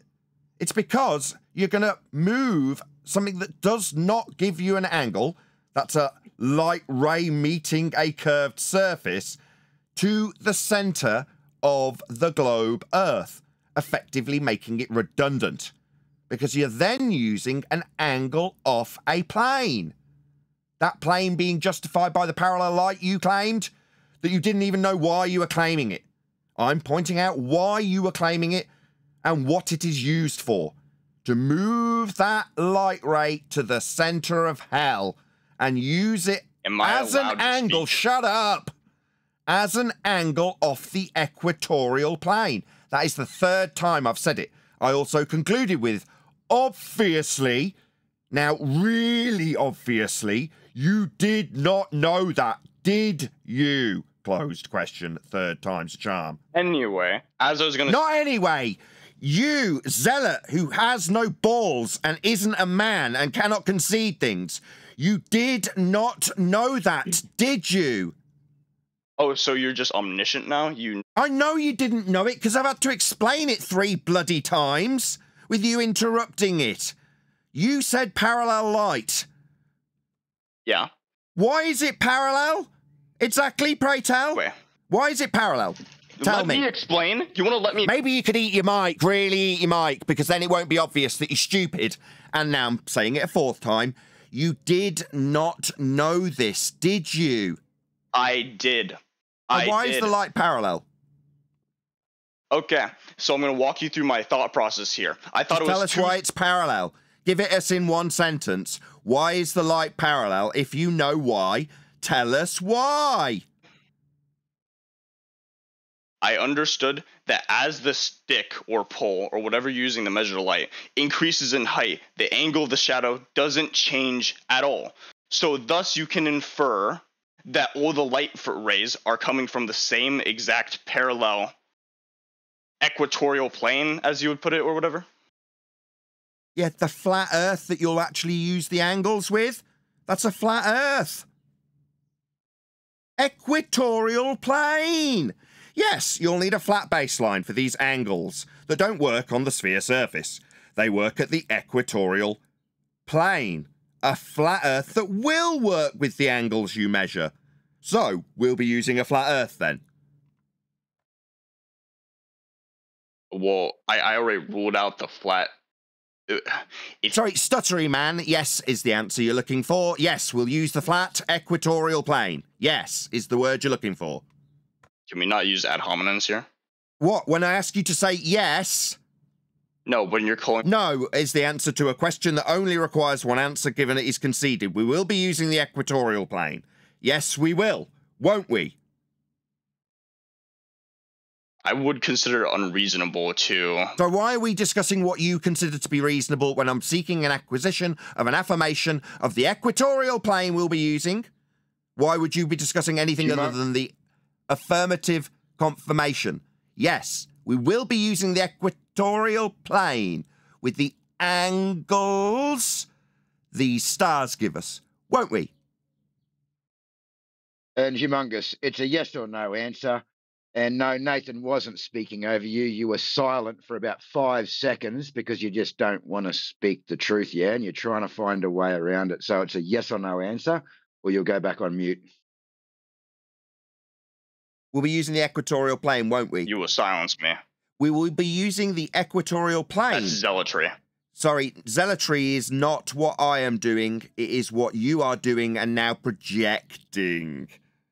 So in the face of his declaration that we will be using the plane, equatorial in nature, by his own words, he cannot simply affirm that which he has already stated overtly.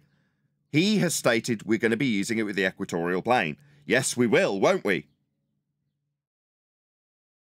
I would argue that if you get angry about somebody... Zealotry, ladies and gentlemen. 130 people watching your zealotry right now, really amused by it. They are laughing their heads off at what a zealot you are. Because you mentioned the equatorial plane, my friend, and now you're failing to concede that which you mentioned? I wonder why. Maybe I'm a zealot. Yeah. He just backed himself into the corner and realised what he did. He didn't back himself anywhere. I pushed him there.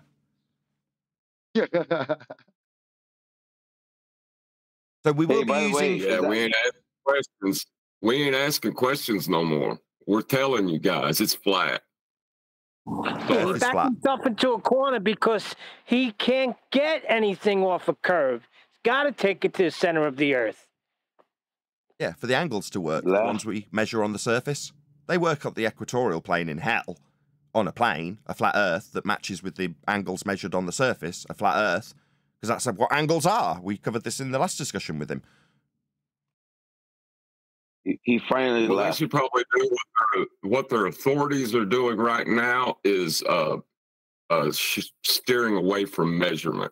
So, yeah, if you want to continue to argue this subject, you should probably take Danny Faulkner, PhDs, and take his tact and try to stay as far away from measurement as you can, bud. Why do they do that, John? They're steering away from the measurement because they cannot get any measurement off of a curve. So they're steering it away from the ground. Hey, just real quick, guys. Earlier in a discussion in the Discord, somebody brought up a really, really good point, okay? For people that are dealing with space, okay, in their paradigm. Why is everything we deal with in reality X, Y, Z? But what is that Hold on 1 fourth second. component? Just 1 second. Root FE. Please, can you put yourself on mute so you don't destroy my live show? Root FE. If you don't mute in the next 5 seconds, I'll ask somebody to remove you so you don't destroy my show like with the last guy did when I listen back. Sorry, do you want to continue that, hopefully, without some guy eating crisps in a voice chat? Like an idiot, not an ad hom, an idiot. Thank you for doing that. Do you want to start again? Yeah, I'll start again. So earlier, somebody brought up, I forgot his name. I wish I remembered it to give him kudos, but he brought up a really good point. He said, like, everything we deal with, right, in reality is XYZ coordinates, okay? But what is space's fourth measurement? And I don't think that exists. But I want to bring it up to you, Nathan. Like, what do you think about that? I don't think there is, right? I'll actually pass it over to John to describe the asymptotically flat plane that is space. There is no fourth dimension, you're correct, but John, go ahead. All right. Go ahead, John. If it's around, he might have vanished temporarily. He might have, yeah. You never know. Can you hold it? Because I do actually want him to address it. It's his last day here, so if he has vanished from the mic, he'll be kicking himself if he doesn't. Yeah, that would be cool. That would be cool if he explains it. Yeah, for sure. But how awesome of that question is, right? Like, that's a really good question. At least for people that are like searching for the truth. They turn the time axis into one of the already existing 3 dimensions. So Brian's really good at describing it. They describe the y-axis as the time dimension, and you can only ever describe it pictorially as a 3-dimensional box, often on a 2-dimensional screen to begin with. So when they show the bending of a lattice work with a planet sat in the middle of a gravity well, you're like, that's a 3-dimensional drawing. It isn't 2D, but you know what I'm saying. You know, it's like, where's the fourth dimension? There isn't one. That's the reality of it. Yeah, it's still an The reality is it's not reality. Right. but so this cat brought it up earlier. I was like, dude, that's a great point, because everything we deal with is always, no matter how you point that out, bro, it's XYZ, and that's planar, that's elevation. That's all you need. In all directions, that's all we're dealing with. Yeah, and there's nothing else besides and that's that. derivative of the celestial. He's back. Did you hear the Did you want me to explain how space requires a flat plane? Yes, maybe if you can repeat the question, and then go ahead, John. Yeah, so John, so John, we were waiting for you to come back so you could answer this. So I will say it again. Earlier, in the Discord server, another gentleman, as I said, I wish I remember his name, so I can give him kudos to such a great question for those that are listening to think about this, right? There is only, everything we do is always X, Y, Z, but where does space come into that? What's the fourth measurement for space? Being that there isn't, but go ahead, explain. Well, the celestial sphere is where everything begins and ends. It's the Genesis and the Revelation. It's Alpha and Omega. Everything that they understand about reality requires that plane of reference, right? So they see the plane. We've measured it. We built the celestial sphere utilizing the flat plane, but then they're trying to account for this celestial sphere they built using measurements, and they're like, "Well, how does the stars get underneath us?" Because they're not interpreting the data correctly. There's no stars underneath us. You're interpreting the data wrong, but that's irrelevant. What they do then is they say, well, it can't be a flat plane. It has to be a sphere, and there has to be the stars have to be an infinite distance away, or near infinite, to strike the equatorial plane. That for us to get these angles to apply them. Sounds so dumb saying it out loud, but the space, the very idea of it, comes from the celestial sphere model, which is based on a flat plane. And that's why XYZ coordinates will always be used, because that's what the celestial sphere model utilizes. Perfect.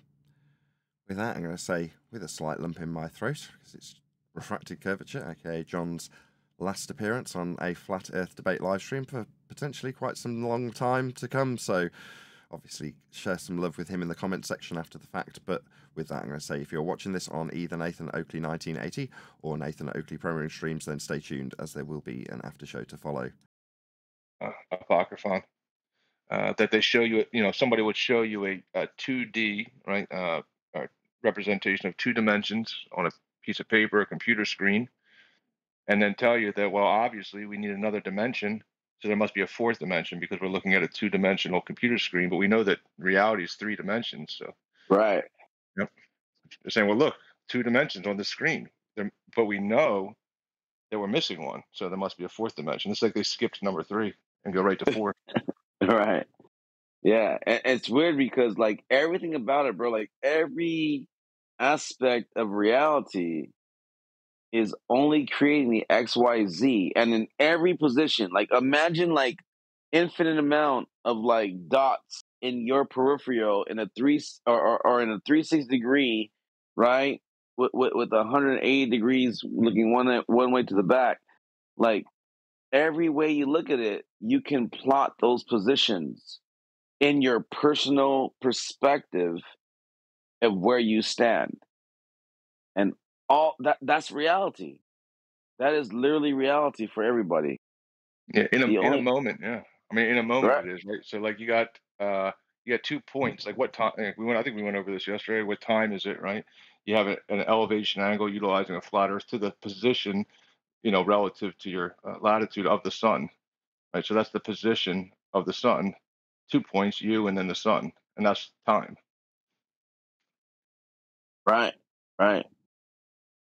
It's just weird that it's weird how Globers try to defend a position to where space exists without its actual position. Does that make sense? You know what I'm saying? Well, Like, while you're how on the do they? Microthon, thank you so much. So I don't know if John realised what you did in the chat. You gave us a couple of $100 to share between us, specifically you and I, John, which is really sweet. Thank you so much for doing that. No, for sure. Thank you for letting me do that. It's been long awaiting, Nathan. I've been listening to you. Matter of fact, I'll say it again. You are the reason why I even joined Discord to begin with back in 2018, because your show directed me to Discord. And I was directed to you through the YouTube algorithm because I watched a Eric Dubay video. Yeah, but the way you did It's it's been a John's long last time. day, and you've done it in a way that I'm sharing the love of YouTube with him, if that makes sense. So I don't know if Refracted Curvature realised that you'd done that. So I'm saying this so you can say a thank you to him, because I'm going to be sending you $100, John. So obviously it's not coming from me directly, but Apocryphon's on the mic now if you just want to say him a quick thank you, because I'll sort that out afterwards.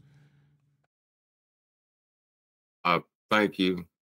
I feel. Thank you. No doubt, John. Hey, John, listen. I've been listening to this show for a long time, and I will say this, man. Like, you got some gems. Like, you drop knowledge. You got some wisdom, and I appreciate you. That's why I did that, by the way. Because not only is it because I felt motivated because it's your last day for now, for the meantime, right? We're gonna see you again eventually, but also donating to Nathan. Also donating to Nathan Oakley in general, like it's been a long time coming. I'm just saying. I think I'm going to make today my last day, too. Today is my last day. You're funny, man. You're funny. Love you, Neil. Anyway, bearing in mind we are still in politics Discord, so thank you for indulging us in that, guys. Obviously, you are perhaps completely unfamiliar with the fact that a long-standing panel member is about to depart onto greener pastures, so thank you for indulging us in that. Yeah, that's what it's about. I don't know. Thank you. I don't know what to say. Thank you. That's about it. No, don't worry about it. Hey, look. Wait, you said, hold on, they just figured that out? I heard it when you first said it, that he gave you a hundy and he gave John a hundy. Yeah. Point. Yeah, I did. Because he's leaving, you know, and I felt like you know, hey, it's been a long time coming for me to donate to Nathan. Because guess what? I've anonymously, is that the word? Anonymously, I've donated to a lot of platforms anonymously, and I've given money because I do support the quest, if you will, of truth and trying to just keep people going. And they don't even know I'm donating, by the way. They don't even know I'm giving them money. But I feel like, at this point though, like, because I don't know, maybe it's just sentimental because John, you said like it's your last day for now because you got some other things going on. Like I just felt like, hey, well, guess what? I'm donating to Nathan. I just wanted to hit both of y'all at the same time. Does that make sense? Yeah, I thought it was really sweet because it means that I can then pass the money on to John. It means that there's something sweet that's happened that keeps me in communication with John and me leaving him. It's kind of like a tip. It just that cheapens it a little bit by calling it a tip. But it's like it's $100. So it's like your last day and like you walk away going, someone's just handed me $100. I can't quite believe that's happened. And I'm sure that's how John's feeling right now. And I know that because I've had it happen to me a couple of times where you're not expecting anybody to give you anything. And then suddenly you've got some cash in your hand that you weren't expecting. You're like, what? Why am I deserving of being John given? all choked up. Can't you notice? He's not speaking. I love it. That's why I said it was really sweet of him. Apocryphon, thank you so much. Appreciate That's it. the way to get him to shut up. Give him money. It's sad, man. It's not the money. It's it's not going to make him a millionaire, and it's not that. It's the sentiment of the fact. $100 is enough to make it a token that has a note. It has a noteworthy amount. It's not going to change anybody's political life, is it? It's $100, but it's still a significant amount of money that makes the gesture have a lot of meaning. Like someone's just put a fistful of dollars in your hand. You're like, wow, thank you so much. I'm really loved. It's like when you get given the flowers at the end of the performance for an actor. Right. Oh wow, you really do love me. Exactly. You don't even know how much it means to me because I was getting ready to go live in my car for 2 weeks. And oh wow. Yeah, you're going a long way, aren't you? You're going to live somewhere else away from the family as well. It's going to be crappy. What the hell is what the fuck, man? Wow. Well, thank you. Sorry. Right. No, go ahead. Anyway, like I say, thank you to the politics server for letting us indulge in this sweet moment. But Brian's here now, so he'll probably ruin that completely. Here we go. We're just saying a few farewells to John as it's his last day on a stream, Brian. So I was saying, Brian's here now. He'll ruin that moment, won't he? Here's my favorite, Brian. Hi, Brian. Hey, everyone. I'm far from your favorite, Neil. Everyone here is my favorite. What did all I you say? guys. Hold on. Brian's saying that means he has heard something. I'm your favorite when I'm around. When I'm not around, I'm not your favorite. Yeah, you backstabbing bitch. What did I say? Hold on. I must have said something on one of the shows that Brian heard it. you have a tendency to agree with everyone. Come clean. What did I say? Because You if I agree with disagree, everybody. He's calling you a if I sycophant. disagree with something, I disagreed with you there too. I've done it a few times. Until you further explain, then I usually agree with you. Don't worry about it. Forget about it. Well, from my perspective, Neil has been annoyingly defending Brian at times that I thought he was wrong. So you got to watch your perspective because it's not absolute. I know that's not all that's happened. I'm just telling you that's my. Yeah, Neil, get your tongue out of Brian's ice cream. Obviously, I'm not in there no more. I got to go listen to shows. He won't just tell me, I heard you say this here, which I would if I heard it. But, yeah, now you're not my favorite. Take a walk, Irishman. Brian's got a lot on his plate. He's released several videos, so he's got obviously 3 squillion thousand video comments to deal with, right, Brian? Yeah, I had probably about 1,000 comments in the past week that I haven't responded to. So, and that's not including the ones I did respond to. Is that the actual I don't know number? how many there is. Is that about the actual number? That I haven't responded to, yeah. There's a lot more than 1,000, though, I'd say. So you've actually got more comments than that's about the number I get. So you've actually got more comments than me. Obviously, I'm not bragging, but I'm saying I've got a bigger channel. You'd expect me to have more comments, but you're inciting more comments than I am currently. That's nuts. Yeah, if you look at the videos, like my comments, like I have the comments match the views, if you know what I mean. So if I got 500 views, I normally get about. I can often get maybe not every time, but I can often get 400 or 500 comments. So that kind of way. It's nuts. I look through. I don't know. It's a bit overwhelming because you get in there. You've seen me get stuck into some of your comments, right? But after a while, it's not only because I've got my own comments, but it is just overwhelming because you scroll through and you're like, where'd you begin? And you're laughing at all of it, going, man, I could literally lose an entire day in your comment section if I chose to, easily. Because Brian gets under their skin. Yeah, you're not kidding. Well, what happens is what they want to do is flood my comments section with a heap of negative comments to stop flat earthers being in there and to stop then ordinary people coming along who might only see a few replies from me and hardly any flat earther comments. But the flat earthers still go in there. There's a load of people that always on every video comment. They make a point of commenting on every video and they'll argue with the borders. And they have it hard because they're in there with God knows how many borders and how many comments. So the whole point of it is to push people away from anything my video was saying.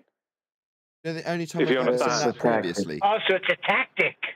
Well, it is a tactic. I've seen it previously, though, in a specific scenario, and it's the Black Swan pre-Black Swan. What I mean by that is, before the Black Swan turned into a Modus Tollens argument, there were certain videos that people had released with what we now call a Black Swan, and you'd look at the comments, and it would be absolutely infested, and the comment to view ratio was really off, and there's an exorbitant amount of comments, and you're like, it's almost telling when you see that happen. Why is the reaction so overwhelming for this particular point? And you do that all the time. I mean, for that particular videographer, I could pick several examples with black swans in them, and I only know this because I went back after the fact and looked, and every time you're like, wow, look how many comments there are calling the guy a retard. But for you, it's every other video rather than just like one black swan that videographer's presented, and then the next video they gets 12 views, right? For you, it's like every video you produce, you've got 500 comments on it. Yeah, I have the same commenters, and obviously there's a lot of commenters who come and go, and new commenters not, but there's a lot of people who are the same, and they're just saying the same thing on every video. You're wrong. That's all I get. You're wrong, you're wrong, you're wrong. And no real rebuttal to anything. If you know what I mean. The only rebuttals you might get is a straw man at best. But they don't really rebut it because I'm pointing out stuff that can't really be argued with. Yeah, I had So that today. all they can do is, just say you're wrong about everything, or a straw man argument, or both at the same time. Well, I had it today. It's not wrong. I got called a liar. So someone came along and was pointing out angles off a curve versus angles off a flat baseline and saying that they both work the same. And both John and I piped up and were like, you can't get angles off a curve. Now, obviously, 10 repetitions later, the guy's still not conceding it. But in the process, he's like, you're a liar for saying that you need a flat earth for this to be an angle. I'm like, that makes me a liar to say an angle isn't an angle unless it's got a straight line attached to it. It's easy to get angles off a curve. Sorry. It's trivial to get angles off of a curve. Trivial. Why would you want to? Like I said, it's trivial. It's eighth grade we heard the geometry. first time, and then you got a response, and now it's in exactly the same style you did last time. Why would you want to get angles from curves? Why are angles needed? Are you conceding? Are you conceding? Are you conceding? Is that a concession? Asking what is conceding? Me asking you why you'd want to do that? That's not me conceding, Jack. It's me asking you a question. You changing. That's you changing the topic. Sorry, which is a sorry. You want to take some perceived crap victory from that, do you? Yeah, you definitely won that, Brenda. Go and tell everyone. Trim it out as a victory for the globe. No, love. No. What I did was ask you a question. I'll repeat it for a third time. Are you chanting through me, Zealot? Why would you want to get angles at all? Why angles? What's the purpose here? To get an angle of altitude. Why? I just told you to get an angle of altitude. Yeah, why? Right? You get altitude and azimuth, right, to locate a star. Oh, these are flat Earth prerequisites, both of them. No, they're not. They're from a curve. They're angles. You just admitted they're from a curve. I did not admit that. What yes, a you liar. Did. I am done immediately with this conversation. No, those words did not cross my lips. I got quite objectionable when I pointed out that I'd asked you a question in response, and I'm undoubtedly about to get interrupted by a zealot, aren't I, as I point out that I hadn't conceded Jack. I asked her, why would you be using angles? She heard, victory for Brenda! You're an idiot, and delusional, and hearing things. No, I didn't concede that you can get an angle off a bleeding curve. You can't. I asked why you'd be wanting to get angles off curves. Yeah? And the answer is because you're going to be using it with flat Earth prerequisite. Altitude and azimuth? Yeah, that's a flat Earth prerequisite right there. That's why you'll be apologising for getting angles from surfaces that won't give you them. Because you need them. Yeah, like you needed sea level. You'll need to be utilising angles with straight lines. So apologising for how you can definitely get those from curves. Yeah, ain't going to work. Why would we be getting angles? Because that's how the prerequisite system of azimuth and altitude work. Flat.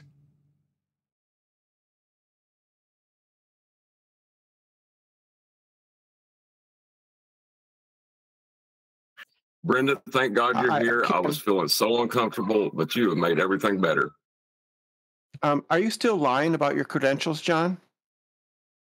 Can we get rid of her? It's literally the very textbook definition of an ad hominem attack. No acknowledgement of what I've just put to her in terms of azimuth and altitude being a flat Earth prerequisite. Now we're on to attacking a panel member's credentials. Literally the definition of an ad hominem attack. Exactly. Get rid of her. Was it bother her because there's such a love in this community that John was giving money because his last day? It's really bothering them. No, it's projection. It's trying to goad us into triggering the censors of YouTube by talking about a certain particular lie that she tells herself.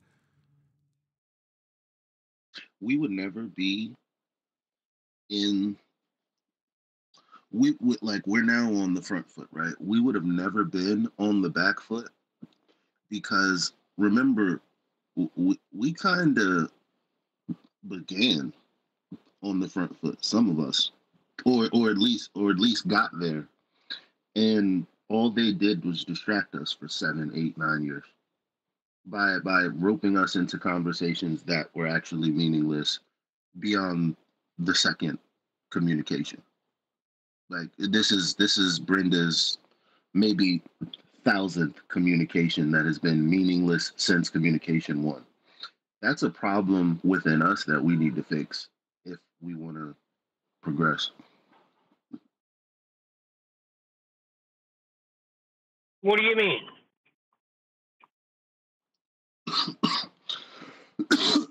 How can I put this?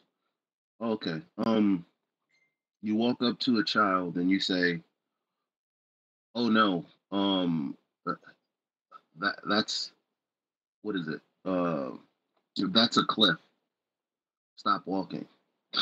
And then you spend 5 years trying to convince the child that there's a cliff in front of them. At what point are you going to drive off and go, well, it's someone else's son?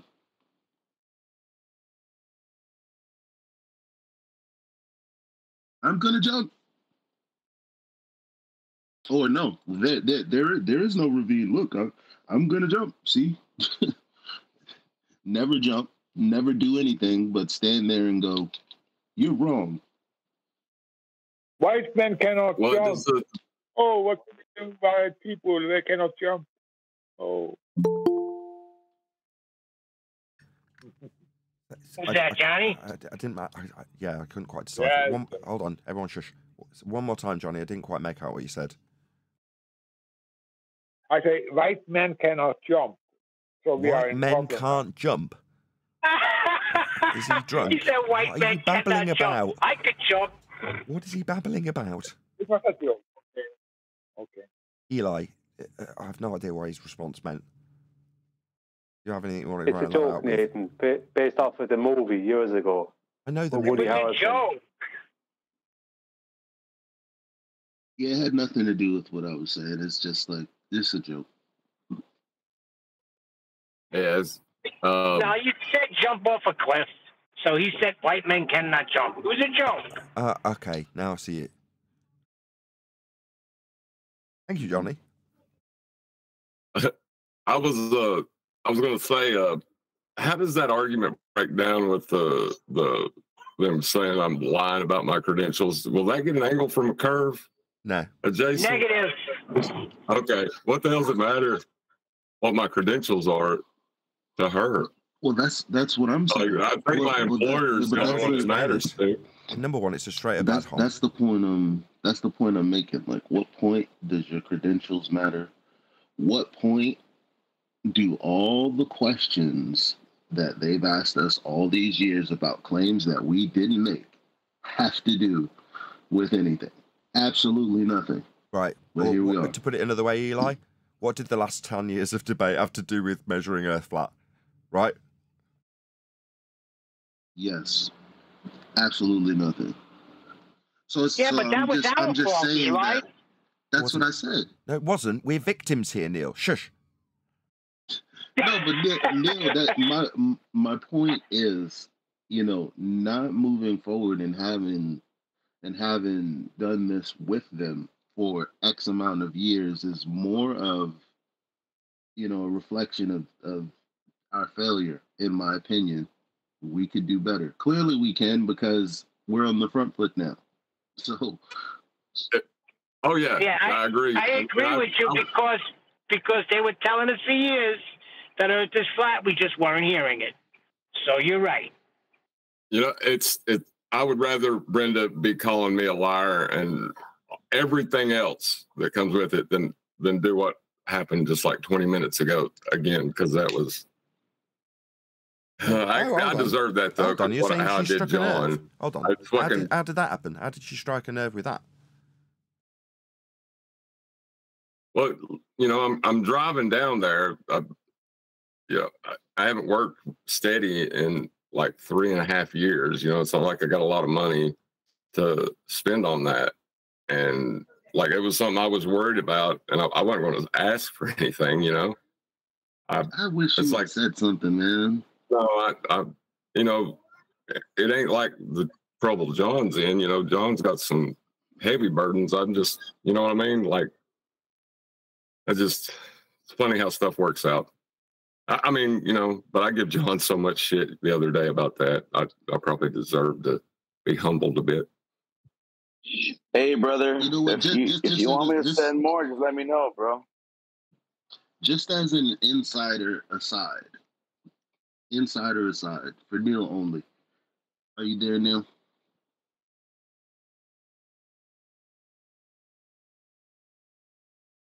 I guess Neil stepped away.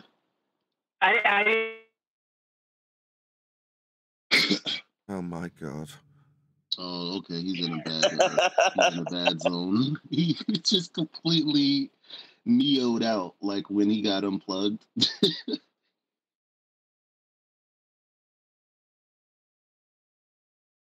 Yeah, he's probably gonna have to drop and rejoin. It was a straight up ad hom. And Yeah, but vibration between the panel members, the mentor on the panel. So I hope I will not be taken out to talk about vibration again. I only got about 10%. Can't really hear Johnny. Can't It's really a hear joke him, to be again. honest. But you have to think about it. Don't be so hesitate to take people away. Just say in one word, like a vibration.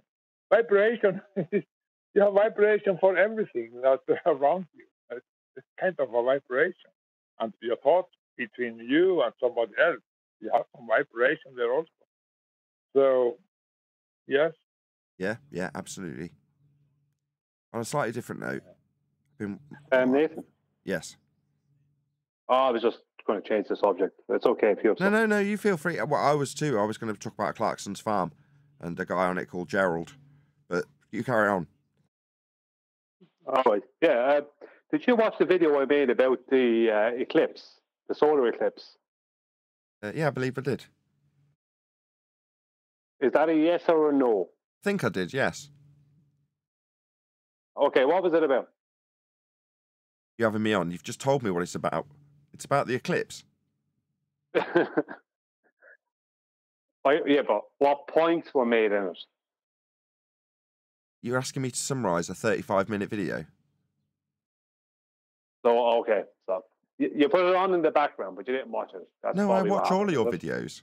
I don't sit... Quite the contrary with your videos, actually, Brian. Yours aren't the kind of videos you stick on in the background and have a shower to. No, I sit and watch your videos. I'll actually dedicate half an hour to them. Okay. That's why there's main so many point- comments.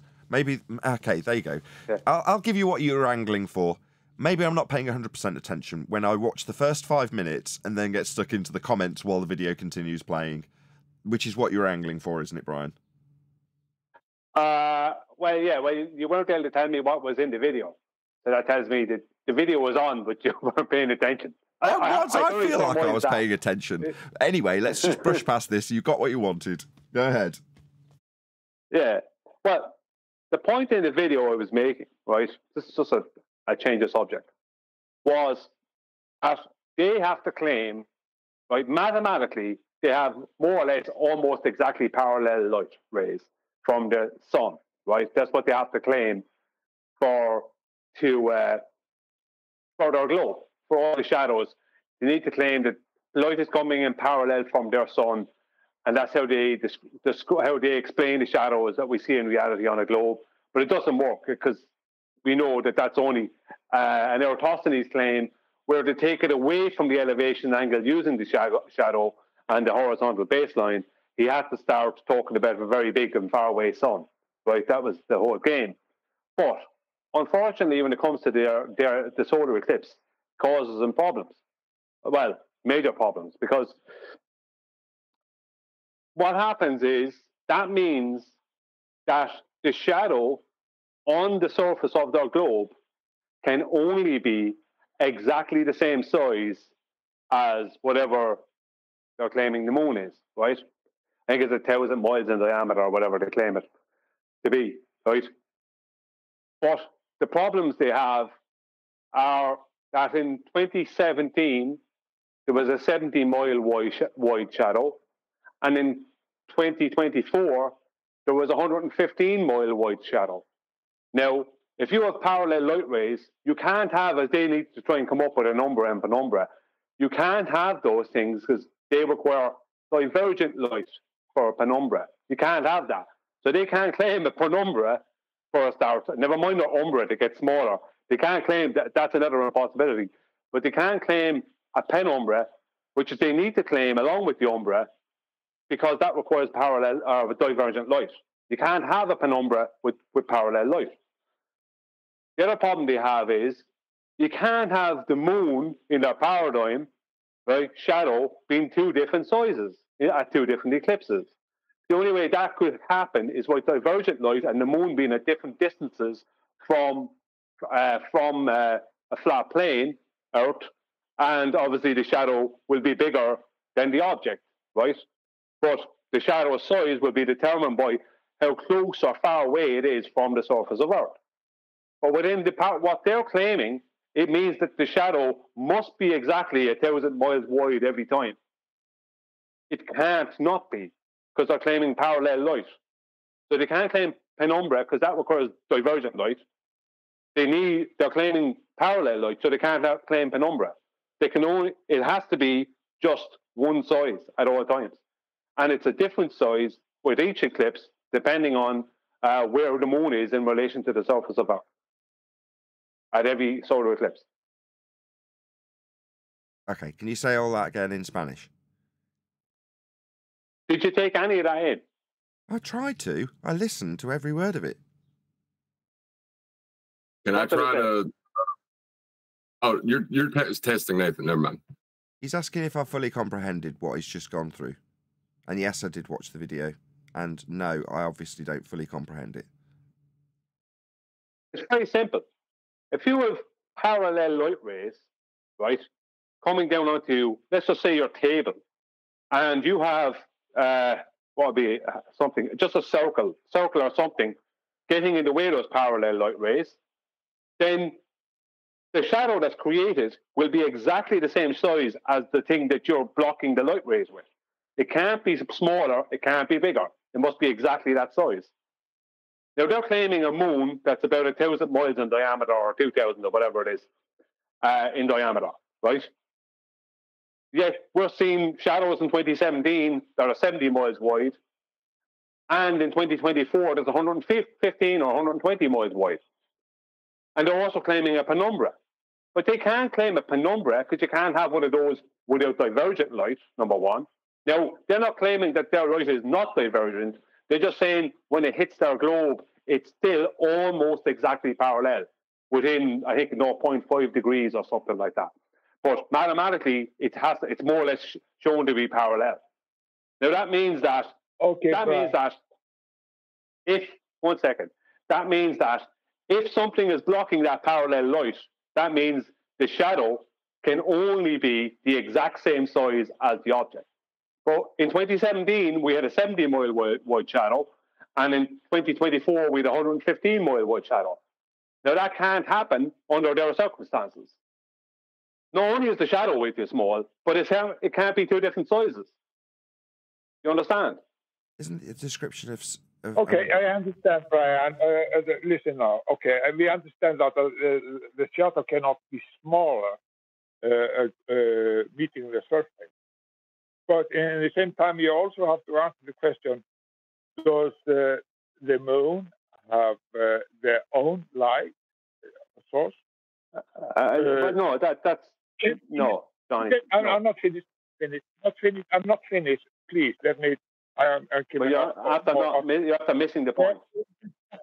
On the sun and the on light, and therefore we are reflecting from one side to the other, because sometimes I'm sorry, Johnny. I'm really sorry to interrupt you. I'm not trying to rumpus you, but literally, we can only really understand about 10% of what you're saying. It literally sounds like gobbledygook. You're on a particularly bad line today, and no offense, you're not the easiest to understand at the best of times. But literally, it's almost indecipherable what you're saying. Okay, on Bluetooth again. I understand. But if you really can understand, Brian, that I'm talking about the own light source. That has nothing to do with the point, Tony. It can be both. And the shuttle to the surface is too small. That's just skip it. That's nonsense. I understand that, but can you answer this But question? the moon's own light is not. That wasn't in my video. I don't even claim that the moon is getting in the way of the sun. I'm just saying that's the heliocentric claim. The moon's own light is, and how it's being lit has nothing to do with my video, nothing to do with what I said. You're bringing that in. You're just saying, yeah, the shadow. Anyway, this other thing that I want to talk about, that no one can even understand you, John. Okay, I have to go down to my computer. It's absolutely nonsense. So I will go on mute now. Okay. It would help. Thank you. I'm not wrong, am I? Brian, I like your videos. They're kind of like in Monty Python's The Meaning of Life. There's like a bit where a guy, they're like full course meals with extra, right? Where I almost explode. There's so much information. But is there an example of this? Can we even create a scenario where there's nearly parallel light rays, and then having a parallel light? I should say. I hate to use light rays because they're kind of reification. Can we recreate this in any way? No, that's another thing. You see, you can't, because all light is divergent. Because even they have to claim the light is divergent. They're just saying that because their sun is so big that by the time the light hits the globe Earth, it's still almost parallel, based off of the size of the globe and in comparison to the sun and the distance. This is their nonsense claim. So it can never be even. You can never even test it because light will just diverge immediately. Let's just cover a couple of things. Right, number one, almost parallel is a stupid term. Right, you can't be a little bit pregnant. You can't be a married bachelor. You can't be almost parallel, right? Parallel is an emphatic statement. You either are parallel, that's two lines, or you're not, right? So lines that aren't parallel are not parallel. There's no almost parallel. So it's not parallel then. Yeah, that's first thing. The second thing is you've got to separate out two parts of their claim when they're talking about parallel light, because it's an apology for moving the light to the equatorial plane so that the angles will work with respect to a plane. So they justify it by saying, well, the light's coming in almost parallel. Well, that isn't actually true, because when they move it to the equatorial plane, it's then under the domain of the celestial sphere model, which has an infinite distance to the parallel plane of sky and ground when describing it as an equatorial celestial hemisphere based on your view of the stars, like a perspective view through a protractor. So there's a convolution when they say almost parallel.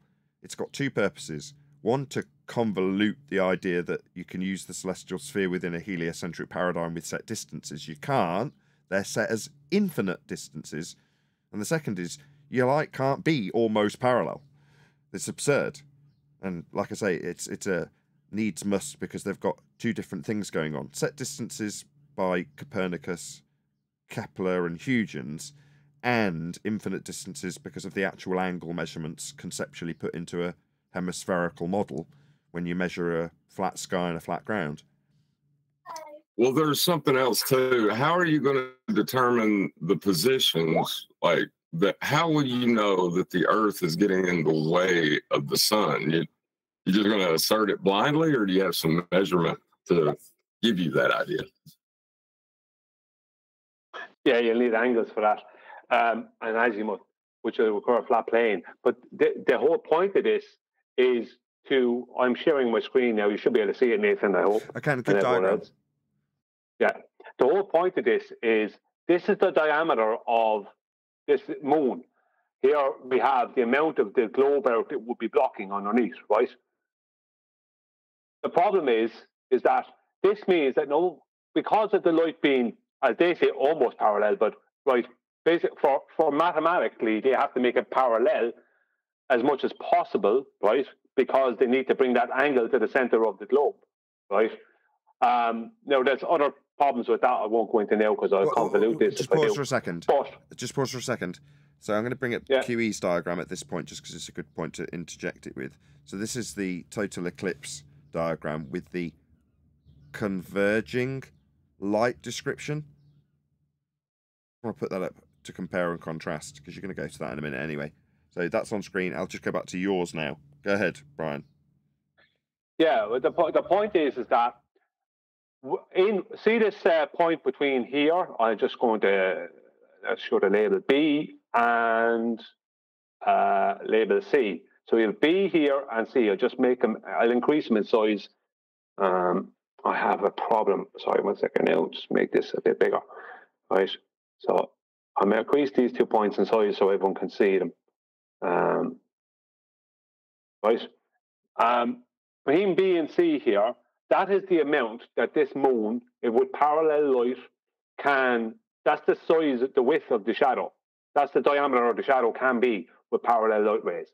Now, if you make this moon, right, you take this full height of this moon, let's just say, and you bring it up tenfold.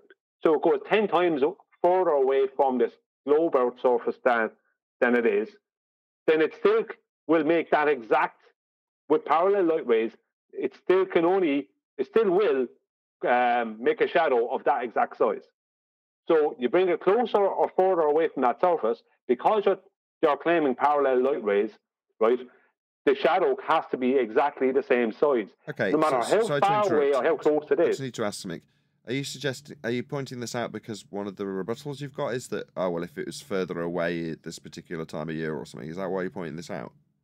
No, I'm pointing it out because in reality, in 2017, the shadow was 70 miles wide, and in 2024, it was 115 miles wide. Within what they're claiming, that's impossible. If they're claiming their moon has a diameter of, I can't remember if it's 1 or 2, let's say it's 1,000 miles, I don't know, I can't remember. Let's say it's 2,000, right? Let's say it's 2160. 2160, is it? Thank you. 2160. Thank you. So let's just say the diameter of the moon then is 2160 wide, right? No matter how far away from the surface of their globe or how close it is to it, that shadow that it's creating, if they're claiming parallel light, must be exactly that width. It can't be more, it can't be less. Whereas we have 2 examples just in the past 7-8 years of there being 2 different shadows that were way smaller than what that would be, and they were both different sizes.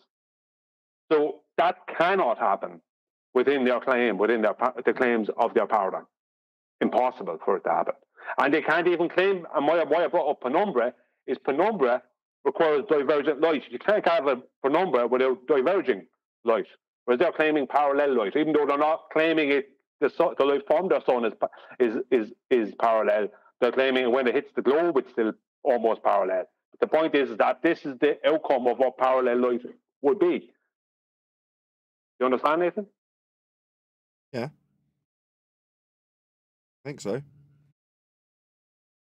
It means that what do they always do? Right? What was one of their, besides the sunset with a geometric globe's edge horizon, right? There's not an horizon. Besides that, what's the other thing they're always bringing up? Well, Danny Faulkner. What does he constantly bring up? Faulkner yesterday. Eclipse. Yeah. But there's a solar eclipse. That's what would happen. That's what would happen on a globe. That is not what we observe in reality. Within their claims, that's what happens. It would have to be the same size shadow all the time, every time, no matter what position the moon is in relation to the surface of their globe. It would have to be the same exact shadow width at all times. As a matter of fact, Brian, that's exactly what he did. He went to the eclipse the other day. Yeah, because they think they have something with an eclipse, but they don't have anything. I mean, I have other rebuttals to it, but this is just a problem. Not only is the shadows we see different sizes, they're also way, way too small for what they're claiming. And for their get around of that, for a start, is ridiculous. But it also requires divergent light, and not divergent light from 93 million miles away, from a local source for their penumbra. It can't, it requires divergent light. So, yeah. Nice. Anyway, look, I'll unshare the screen. You don't seem enthused by it, Nathan, but No, I'm pressing Maybe buttons. 5 years' No, time. after your last statement, I put QE's diagram up to show umbra and penumbra with the converging and diverging result of the shadow with a small-scale sun, moon, and Earth in a heliocentric orbital motion to back your point. So it's not that I'm unenthused. I'm just pressing a few buttons. That's all.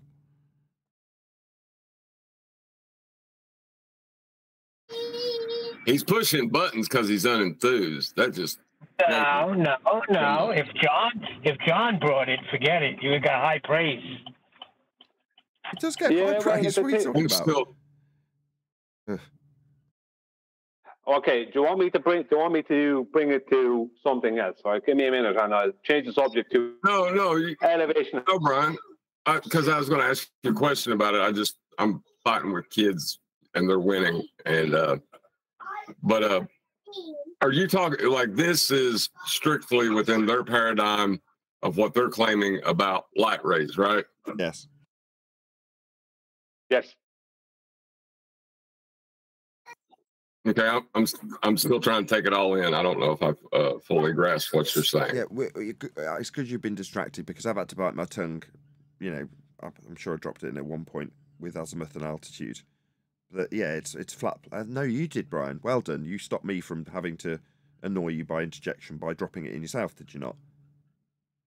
John brought it up, and John edged, let's say, edged towards it, and I just added in what I knew he was looking to say. Yeah, or what he was looking I for. thought that was someone the case. I thought it was me that interjected with it. But yeah, you dropped in the flat Earth prerequisites.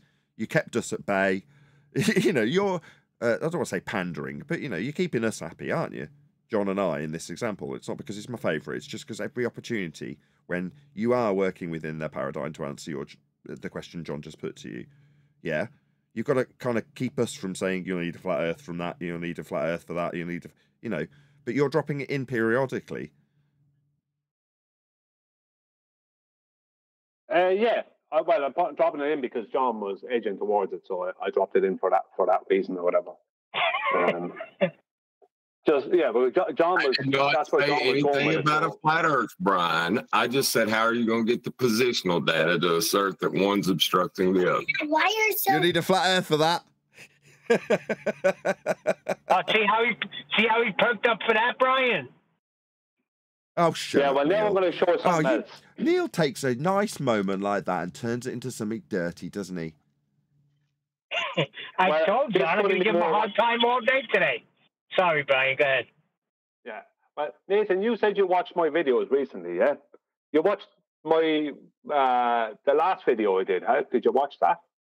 The one, the last one where I went through the right angle triangle thing with the borders?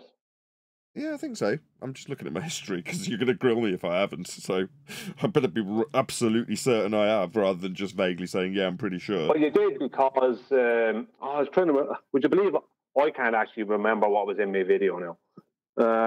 That's what happens. That's not good, Brian. I'm going to go through so many things today. Yeah. Sorry? No, he said that's not good, Brian. I'm like, no, I get like that. I'll forget tomorrow what happened today, Neil. So he's done a lot of videos recently, Brian, that is. Well, I've been going through other stuff this morning. I spent hours going through other stuff, different topics this morning. And because of that, that's what's in my head. And I'm trying to remember. What was the point of me showing this triangle here? But one thing I do remember from the video, I can't remember what the video is exactly about.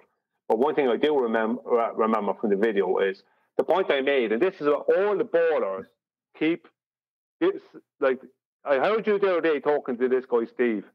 And I swear to God, I nearly pulled my hair out. Now, I won't go into the dip correction, right, which would have ended them immediately. But there's something I need to point out to you, right? An elevation. Yes, Brian, I'm happy to talk with you about it. Now I am on the computer and everything is fine. Just give me a minute. Hold on 1 second, Johnny. Different subject. I really an elevation angle. Nathan, is an elevation angle a vertical angular measurement? Is an elevation angle, that would be to say you're measuring something that is in the vertical, a vertical angle measurement. Yeah, I'm going to go with yeah. Angular measurement, right? Yeah, it's an angular measurement. So, yeah. And that's a vertical. So a vertical then will meet a horizontal line, yes? Yeah, the 90. Right. And the line connecting those two will be a hypotenuse. Yeah. Right. So for every bowler who wants to talk about how it's not a right angle triangle, then they must deny that you're making a vertical angular measurement with an elevation angle. Yeah, I'm totally down with this. It's like, it's so absurd to question A, whether or not it's a triangle, or B, whether or not it's got something to do with the ground, when it's elevation. You elongated the word for the same reasons I'm now stressing it. It's like, what elevation? What is elevation? Your height above the ground? That's what you're talking about. It's like, how can you detach this from being A, a triangle, or B, on the ground? It just seems so stupid. But they do. Well, he denied a right angle triangle was a. He denied that a right angle was a triangle. You're talking about Steve Bauman the other day, right? Oh, all of them. I call Steve. All of them. The baseline's curving for them, Neil. No, he did not. Remember, Eratosthenes, he said it was. Yeah, he was caught between a rock and a hard place at the end. But yeah, Brian, you're right. Initially, what he wants to do is curve the baseline. Because the baseline can't be the ground, I should say, rather. But that's why the question is so specific. Right, when you ask somebody, right, is an elevation angle a vertical angular measurement, right? When you say that to someone, ask them that. It's very specific. And they can't say it's not, because if they're saying it's not, then it's not an elevation angle. Because the whole point of an elevation angle is you're measuring a straight vertical, a length of an angular measurement of a straight vertical. Now, a vertical will always create a horizontal at every at 90. It's all like when you have a vertical, you have a horizontal. You can't have one without the other, right? So that's two lines. That's two lines. That's enough. A 90 degrees. So that's a horizontal and a vertical. That's an adjacent and an opposite. And the line between them is a hypotenuse. That's a right angle triangle. Well, you know, the funny thing about this right angle triangle that they deny when they talk to us, that angle at the top there, that's the one that they use for their celestial claims. How are they getting it without that right angle triangle, Brian? You see, this is the problem, John. They want there to be a 90 degrees underneath the celestial body and a 90 degrees at the observer at two tangents. But in between those two tangents are like tangents. That straight line, like that means that this blue line here is two separate tangents at two different points on the surface, touching the surface of a sphere or a circle. Or to put it another way, it's not the ground. Yeah, not the ground. Yeah, it is the ground. It's one line. It's straight. It's flat. It's the ground. You just don't like it. You want it to be something else that it isn't. Steve didn't like it because it wasn't the globe ground, and he even admitted it later. Yeah. Yeah, it's nonsense. But it's very simple. If they deny that it's a vertical angular measurement, then there's nowhere to go after that for them. They can't deny it because that's the whole point of it. Elevation angle. Gotcha. That's what you're measuring. Yeah, gotcha. So as soon as they accept that it's a vertical angular measurement, because that's what it is, instantly it becomes a right angle triangle. Instantly. Gotcha. Yep. Yeah. Very good. The reason that was in my video that you watched, that I can't remember. You used something against that guy, Steve, that was from my video. I can't remember what it is. Well, before we get into that, can I just have Refracted Curvature reiterate what you've said so I can have it in words that I really appreciate? Go on. Just joking. Good luck with that, man. I've been lost. I've been chasing kids and stuff. I'm still If you're asking a baller if they're acquiring a vertical angle measurement to tie them into the necessity for a right angle triangle. Vertical angular measurement. Vertical angular measurement. Yeah, angular. It's a specific, very specific. Indeedy. Cool. Because I had that in my video. I emphasized it. Vertical, I even said, listen, ballers, vertical angular measurement. There's nowhere to go after that. They can't deny it, that's what an elevation angle is. And that means that the vertical part is the opposite. That's the zenith from the GP of the celestial body to the celestial body. That's the vertical.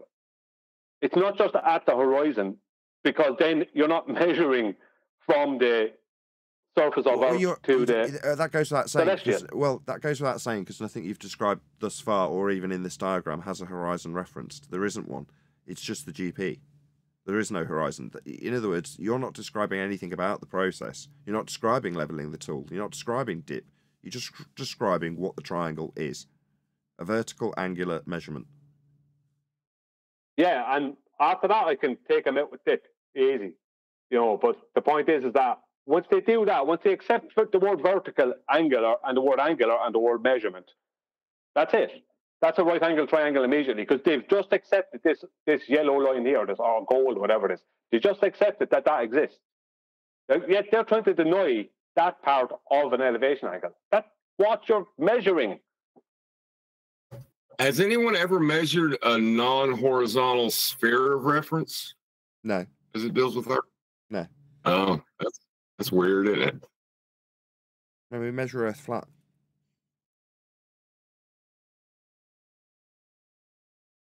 Anyway, we're still in the politics server room. We've been chatting amongst ourselves in the G Plus panel for about the last half an hour. Because we're going to have to bid the farewell usually eventually. they try to lost somebody out. How come nobody's doing their job? Doing what job? We're a guest in someone else's server room. We're chatting amongst ourselves in a little corner of the party, excluding ourselves from everybody else. Because we're only going to be here for maybe another half an hour at the most. Come on, lost somebody in. Sorry, mate. Well, there's Johnny for a start. Well, hopefully people got something out of that. That was the whole point of doing it, because we didn't really have a good topic to talk about.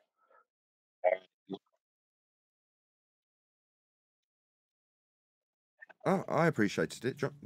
John appreciated it. Neil. Yeah, so should we bring up Johnny or what? Maybe. Unless you had something to add. Johnny's been put on server mute, so I don't know why that's happened. AI. I don't run the server, so it's not my bag.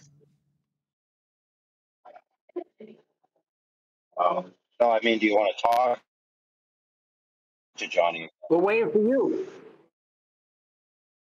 Well, I was just going to say, when it comes to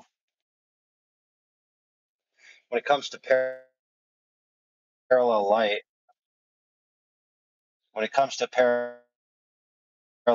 right? The concept of the sun being far away, etc. There is claims like the sun doesn't change anything. The sun. Are you guys even connected to it? You're just a bit breaking choppy. up really bad. Close or what? We can hear you though. We're getting 90% of what you're saying, believe it or not.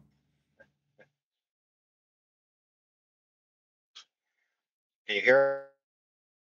Yeah. Yeah, you're still breaking up. You're roboting AI. A little bit. Not very clear.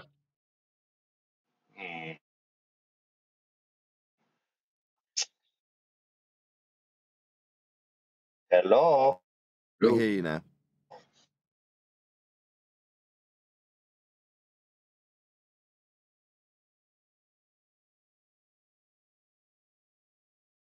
He's dropping and rejoining. Right, we'll have to. Wow, this is painful. All right, we'll have to talk amongst ourselves. He's dropped. He'll rejoin shortly, and then the conversation that starts will hopefully kick off again. Let's just check. Can you hear us, AI?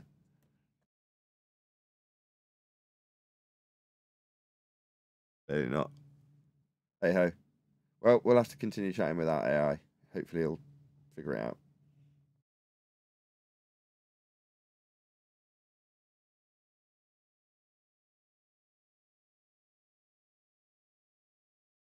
So after your statement at the start of the show, Nathan, does that mean you need to change your intro now and your questions in the beginning? Seeing as if we were going to ask for any measured curvature, well, we're not defending that anymore. We're just making the statement. it's measured flat. There was that question that came up when we started this process in January. Will the housekeeping questions become redundant? And the answer is no, but they will have less focus put upon them. So we don't ask all of them. Yeah. We'll only ever ask one or two. Fair enough.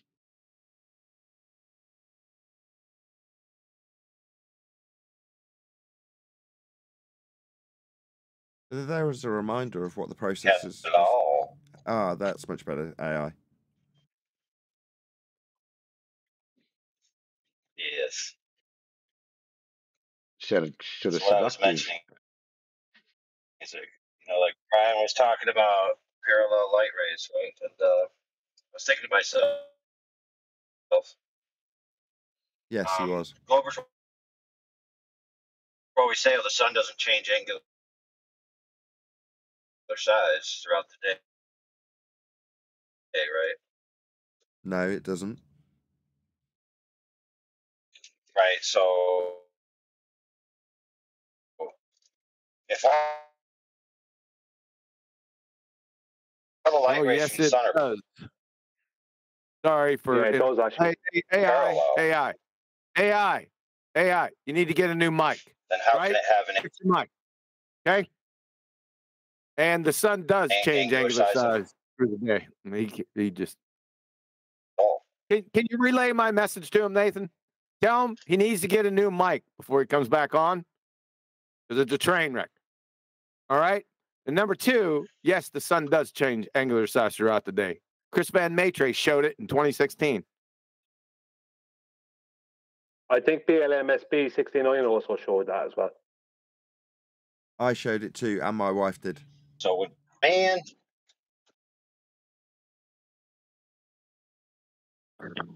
I've seen it. My son actually changed his angular size between 1 and 2.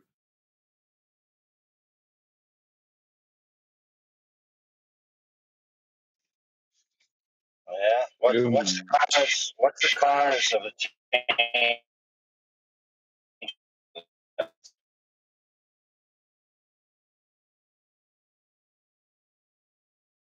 Guess he's not taking my advice.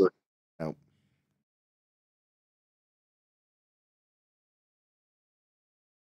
Yeah, he might spin in the train wreck AI, sorry. I think he asked what the cause was. And yours isn't much better, Elijah. How about now? Now that's the old QE I know. Get him, QE. My mic is working beautiful, so I'm not going to get reprimanded. Right, okay. Because we are guests in someone else's server, and we've been here for almost 3 hours, I'm going to say a farewell to the guys in politics, and we'll move this into our own server. Unless somebody wants to make a last... Oh, man. If there's an man because you wanted to make a desperate last-bit attempt to ask a question, this is your opportunity. Yeah, what's the cause of a change in angular size? What's a cause of a change in angular size of an object? Distance. More specific. Distance between the objects. Change. I don't know if distance is a valid independent variable, is it? Well, yeah, but how do you ascertain angular size? Do you ascertain angular size by distance or by angle? That's not what I mean. I just By mean angle. this sounds like it's a category error. It sounds like you're trying to cause Right. effect an angular acquisition. No.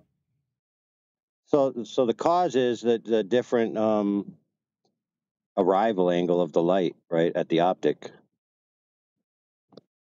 Right? Okay. Because the way optics form images, right? They got the focal plane, and then you've got the arrival angle, and then it inverts and creates a flipped image, right, on the sensor. And as you increase the distance, then those angles change, right? So it requires a constant change of angle, right? That's what it would be. Of the arrival. Literally, yes. Yes. Right. So if you have parallel light coming in, there would be no perspective and there would be no angular size change. Interesting point. So if there was parallel light, an object would look the exact size it is. So if it took up your entire field of view, it would never get smaller. It would always take up your entire field of view.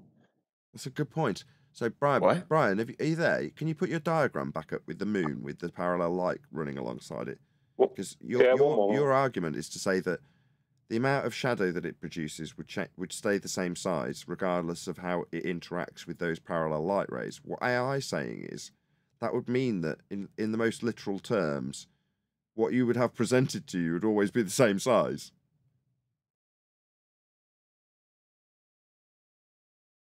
There'd be no perspective. Essentially, the sky would be filled up with the sun, right? Yeah, so for example, if the shadow from something casting parallel light is 70 miles wide, right, and you look up and your eyes are not 70 miles wide, then that thing should be taking up your entire field of view. Right, or to put it another way, thank you, Brian, to have this, I know you can't see it out, but just for my audience's benefit, to have this diagram that Brian's got on screen, you cannot describe it from a first-person perspective. This is an orthographic view for obvious reasons, with the parallel light starting at the top and making its way down. But this representation, this excludes perspective, doesn't it, Brian? Yeah, they actually have to claim perspective for this. They claim that it only looks divergent. That's what they have to actually claim perspective. That's Sorry, what they the almost parallel light rays, say that again, look like they're divergent, did you say? Yeah, that's what their actual rebuttal is to what we actually observe with the sun.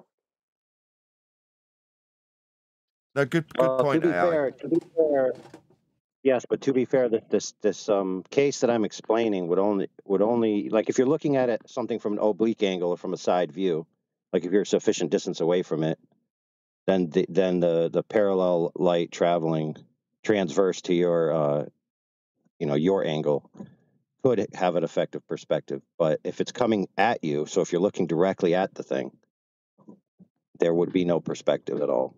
Right. What in the world are you saying? You're saying that the only point that it becomes parallel is the point of optical dissolution, right? What you're getting is an Doesn't it angle to depend on the anything. sensor? Say again? That takes in the photon, like your eyes have rod and cone cells. You're saying what happens to a photon that's parallel? It's not. It's describing an angular relationship. I am, and it doesn't make any sense. That's why I asked you a clarifying question. Well, That makes perfect sense. Clarifying question. Can you answer that about the photon hitting your eye? Even though it's Cheers, probably man. pretty interesting, even though it's probably pretty interesting. Then relate it to what you've been all saying. this stuff, the bottom line, because maybe you were late to the party, because I hate people who have arguments within arguments. When I asked him a clarifying question. I didn't ask you to speak or try to belittle what I asked him. So Did I? the premise being negated Clearly you don't. is that, or evaded, is the fact that the sun's angular size changes. Why the F are you guys running around saying that that's not the case? Why is anybody running around? Why do you go on Google and Google will tell you that? It's obviously wrong. My cat knows it's wrong. Anyway, If I had a better mic, you might have heard him meow. Okay, thanks. We do live in a world with perspective, so these orthographic descriptions with parallel light rays is bunk in terms of a first-person view of the world that we actually have. But very interesting discussion. Thank you, AI, and Brian more specifically, as it was his, original. He's brought about this conversation. So basically, basically the Globers have been telling us the Earth is flat from the beginning, and also they've been using perspective from the beginning. Yes, that's one way of putting it. Yes. But just to give it a bit of. It's much like an atheist trying to debunk Christianity about morality, where they have to borrow their views about morality from the Christianity matrix. Right, exactly. Right? Yes. They literally borrow from the other worldview to try to defend their own. Yes, they're presuppositional kleptomaniacs. Are you Yes. talking about how he denied, like when he said that it was a photon hitting rods and cones, and that rays therefore are conceptual only and do not exist in reality? Is that what he's stealing, I didn't or is say he reality stealing? or any of that. Go ahead, Face. Why are you inserting words in? All I said was, how do you imagine your example works with a camera sensor or a human eyeball? Because photons hit those things. Okay, So when you talk of shadows, what about refractive scattering? Where the photons aren't going in a straight parallel line? That's not how anything works. Hey, So can I answer him just quickly? Yeah, but it doesn't, because it's exactly, yes, it won't work in a first-person representation of the world, because that isn't how it's being described with parallel light, and you can't have parallel light in terms of what you actually experience. So to try and what describe does parallel light with- mean? It's a sensor on a camera, for example. No, you can't describe that within these parallel light rays descriptions. What's a parallel? He's saying there ain't no, like, if he's saying there Give me a it's second. lots of photon and therefore I can speak for myself. Get an answer, my friend. Yeah, so Face, hold on a light second. Everyone stop bounces a second. off of things. Face, It you scatters. So there Face. is no parallel. What is this parallel angle? When does this occur? Yeah, What are you talking about? That's the claim. That's the heliocentric claim. They have to claim. Others claim light is parallel to your eyeball. One second. They have to claim. Listen to me just a second. They have to claim almost exactly parallel light rays. Light rays do not exist. Nobody So has their to claim that. What do you their claim exists within something that doesn't exist, if you understand what I mean. There's no such thing as light wait rays. a minute.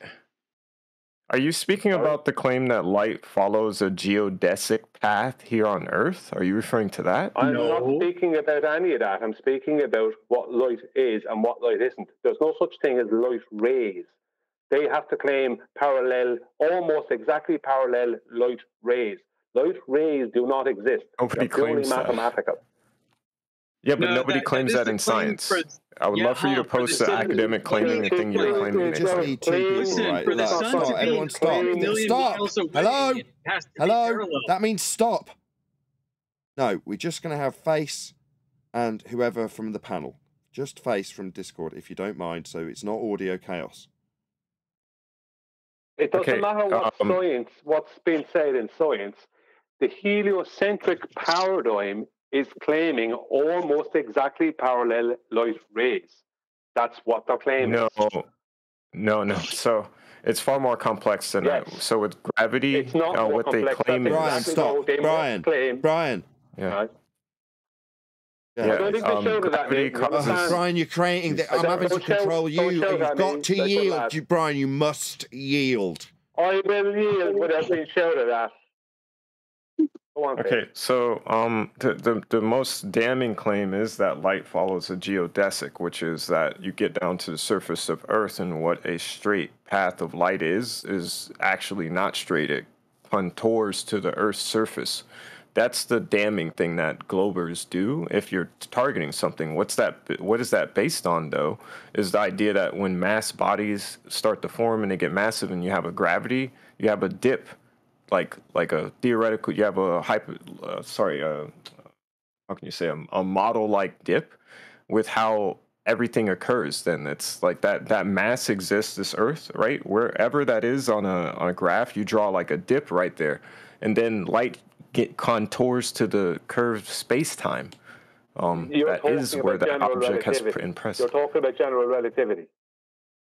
But you see, I said it's way more complicated than you just saying in this parallel line. There's no such thing as this parallel thing that you were saying. It's what I just said. It just follows the gravity contours. That is the heliocentric claim. Yeah.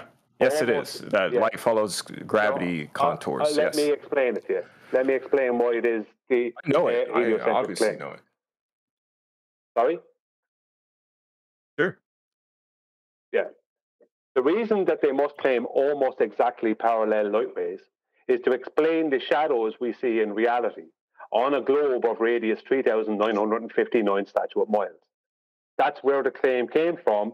It comes from the claim of a guy called Eratosthenes, who measured an elevation angle, right, at 500-mile horizontal using a shadow, and he had to then say that if the claim concerning him is that if the sun is local and the light hitting the surface of the Earth is divergent, then the Earth is flat. But if the sun is very big and far away and the light is hitting the surface of a globe Earth of radius 3959 miles, almost exactly parallel, then that explains the shadows we see in reality on a globe of radius 3959 miles. So that's where it comes from. They have to claim that. They also need it for celestial navigation. They have to claim almost exactly parallel light rays. Even though you're talking about general relativity, all that, it doesn't matter. They have to claim the starting and ending of the globe is what I just laid out. Okay, so it gets even further complicated because in classical physics, light was never properly described. So then you get down into quantum electrodynamics, which with Feynman diagrams, he's specifically focused on the property of light, and it has quantum electrodynamic properties. So the idea is as to why something is quote unquote parallel in net effect. Hold on. Would you define that? Yeah, yeah, quantum. I have the book next to me, Feynman QED. Yeah, but what's electrodynamic? It's the property of how can you say? I don't want to use the textbook definition. The idea is that all things have a dynamic that exists in this universe. It's a focus on electrical properties, electromagnetism, right? EM, right? Yeah, because there's not electric or magnetic. It's both. It's a wave. What part of that is the cause of perspective? Go ahead. Yeah, sure. So then in Feynman diagrams, he describes how light takes certain paths, right? It takes the path of least resistance is what it often does. That can be perturbed by gravity itself. So this is how light follows a geodesic curve even. Notice how you're incapable of actually answering the question. What's happening right now? What just happened? I was finishing off something that is a claimed scientific fact, and I got muddled. Would you like me to post it in side chat? I have the book next to me. It's not a scientific fact. It's not a scientific fact. I didn't say a scientific fact. I said it was something based in science, at least. I'm not. I have a question. All I'm saying is I'm saying something not out of my asshole. I'm saying something that's based on what scientists claim. That's all I'm trying to say. I didn't say it was correct, right? I'm just saying this thing Feynman did is well documented. It's the basis of quantum mechanics. It doesn't matter. Richard Feynman's not a scientist. He's a theoretical physicist. And what Brian was telling you, that light is neither electric nor magnetic. So it can't be both together. You're a trainer. It literally is because it oscillates. I'm an electrical engineer, at least. I got that degree. Excuse me? Isn't. How do you induce a current on a wire then with a magnet? How do you think that works? Hold on. Give us the charge of a X-ray photon. Why are you asking me a random fact of what? That's not a random fact. You said it was electrical. Wait, I'm sorry. So even if I had a PhD in electrical engineering, I should know the charge of what? Face. Did you ask me? Face, stop. You said, why did you ask me a random question? Okay. Now, once you've done that, please, can you stop and just listen to the answer? Which part? I'm getting Feynman's work. It's not you listening to the answer. Which question did I ask? You said, why have you just asked me a random question? Now, it wasn't random, but in so asking, there's a good chance that the person you ask it to would prefer that they explained why it's A, not random, and expand on the relevance of the question based on the declarations you've made. Now, what we'd prefer didn't happen is after you asking such a question, why am I being asked a random question? That doesn't mean you're right about its random nature you assume. It does actually have a further expansion that could come if you shut up. But you're not. That's why I'm getting involved, to hopefully shut you up so you can have that question answered. It wasn't a random question you were asked. It was poignant. You just don't know that yet. And I'd ideally like my audience and you and everyone here to understand the poignant nature of what QE put to you. Hopefully you'll beg his indulgence when he does so now. Go ahead, QE. He said light was electrodynamic. Well, let's go back to the first part. He said Well, I have a scientist. It's a scientific claim. No, Richard Feynman's not an actual scientist. He's a theoretical physicist, number one. Number two, what something is has nothing to do with natural science, because natural science doesn't answer what is questions. They answer how why questions via the scientific method. And number three, you said light was electrodynamic or electromagnetic. And then you said it's both. Well, light is neither, photons are neither electric nor magnetic. They can't be both. And then my final question to you was, if you think light's electromagnetic, I want you to give me the charge of an X-ray photon. You're asking, I don't know a random number. Would you like me to Google it? And it has no bearing on your question, by the way. So it's weird Google for you to ask me a value of an X-ray photon, the actual what energy? Any type of charge. Joules? What are you No, asking me? charge. Charge, not a It's charge? I'm asking you charge. Can you Google this, sir? And then what is the value of this question? Google You're is asking me? a medium, not a source, sir. I just asked you what is the importance of me answering your question, because I think it's a silly one. Because it's just Why a don't you number, explain right? it to him, Nathan? I don't want you to explain it Because to me. I want you to because tell me why you light- asked me that because you said specific light question was and then laughed at me because I don't the have an answer is answer. the answer is because you said light was electric. So he I said then asked you. electromagnetic. I said it's both. You're lying now. I said it was both. No. Where are we now? Now that you know what I said. I have an electric. Okay, give the charge and polarity. This fucking conversation is getting really hilarious for me. So if it's No, you're then just you can give us accusing charge and people polarity. of lying when you're just not being very clear about what it is they're talking about. Right, says who, Neil, and anybody else in G Plus that isn't Quantum Eraser. All you're doing is adding audio chaos. Face is adding so his you colour can- commentary, now straight through the top of me, obviously, on top of his questions. Now, we would like to address some of the things he says. Unfortunately, we get an added colour commentary after each question. Now, Face, the mods have muted you because you're chanting through the top of me. I'm having to step in and take charge, not just of you, of lots of people who want to talk all at once. But you're going to have to be a bit more measured. You're not currently. So the mods have stepped in. Can you be a bit more measured, please? And just let people actually interact with you? QE specifically is trying to interact with you.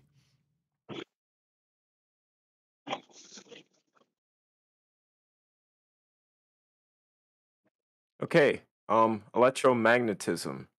You can go down to Home Depot and with a magnet and a wire and demonstrate the two components. Light is both. This has never been under contention or controversy. So why the response from you is my question at this point.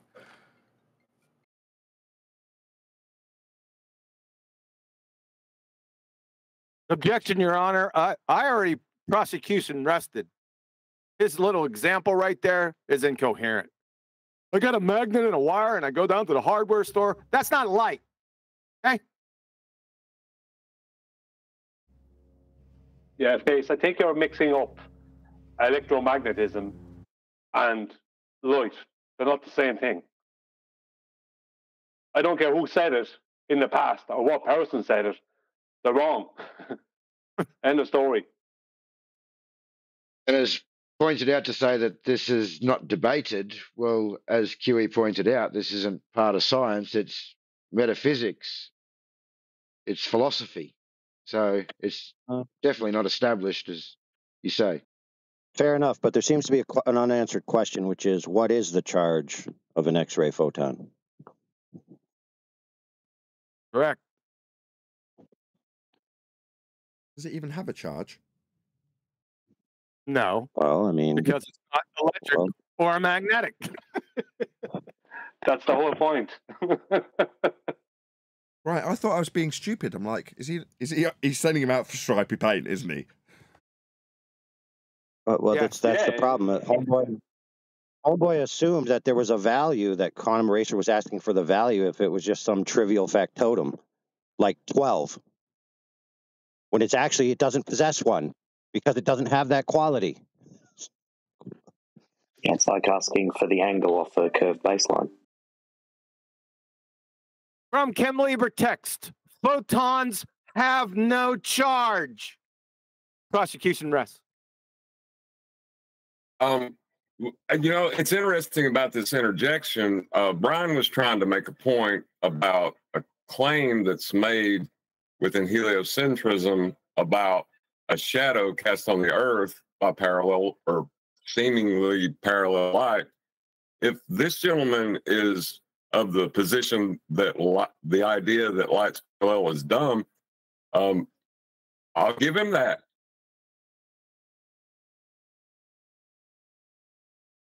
Correct. That was the original subject. I don't know how in the world we got onto this. Anyway. Sorry. Yeah, well, the thing is, light is a very complicated thing. I don't. Thanks. There isn't a sound theory. There isn't a sound description from science as is. It still isn't complete. Yeah. It's very Well, incomplete, science actually. doesn't. Excuse me. Science doesn't give descriptions. They Oh, God. answer natural Yeah. cause and effect questions. So you're in a category here already. Well, I mean, does anybody second of have a all, Bible on the second, universe? Because I would love to read it. That's the well, thing. second of all, the very fact that you're saying that we don't have this one idea of light like that's how could they make any claims about it? That's what Brian's point is, and he's like, look at this information here. You're You know not how far we dealing are with off it the 'cause you're original like, point, it's bro? complicated. The It's not original point was about complicated to see what perspective. someone is claiming. No, I'm sorry, because it's true. It's not complicated to hear what someone is claiming and hear someone else give a rebuttal that's actually justified. That's not complicated. Yep. So that being said, to our friend who wanted to interject, what's the cause of perspective, please? Perspective is caused by the net total sum of light scattering that tends to follow a statistical path in arrival to a point observer. So it's dynamic. That's why if you have a lot of heat around you, you'll get distortions and not see properly. You'll see waves of heat distorting the Citation, please. photons in arrival to. Citation, please, for perspective. Yeah, that's the little heat thing off the road. Yeah. That's not perspective, dude. Holy crap. Perspective is morphed by that. That's what that is. Your perspective as an observer is dependent upon your environment. Totally. Like what? There's no characteristic of an profound. observer. That's profound. Yeah. Can we get that? Can we get that cited? Yeah, man, I got everything in SciChat. Give me a second. All right, there you go. Dude. Let's be clear. We started this out with the angle of arrival of light at the focal plane, the inversion of it on the sensor, and the differentiation in the acute angle that causes the casting of light on the sensor to change, and therefore the rendered image to change size in the final produced image, dude. And that is when you arrived and took a dump on everybody's dinner. You characterized me wrong. Characterizing me wrong isn't an argument, man. Thanks. Well, dude, I mean, that's a nice try, but we're all with. Brian's image Chat, is still up on including screen. I'm pretty sure Brian was in the middle of a presentation where he was trying to explain a point of minutia about a heliocentric claim about parallel light. So what's going on?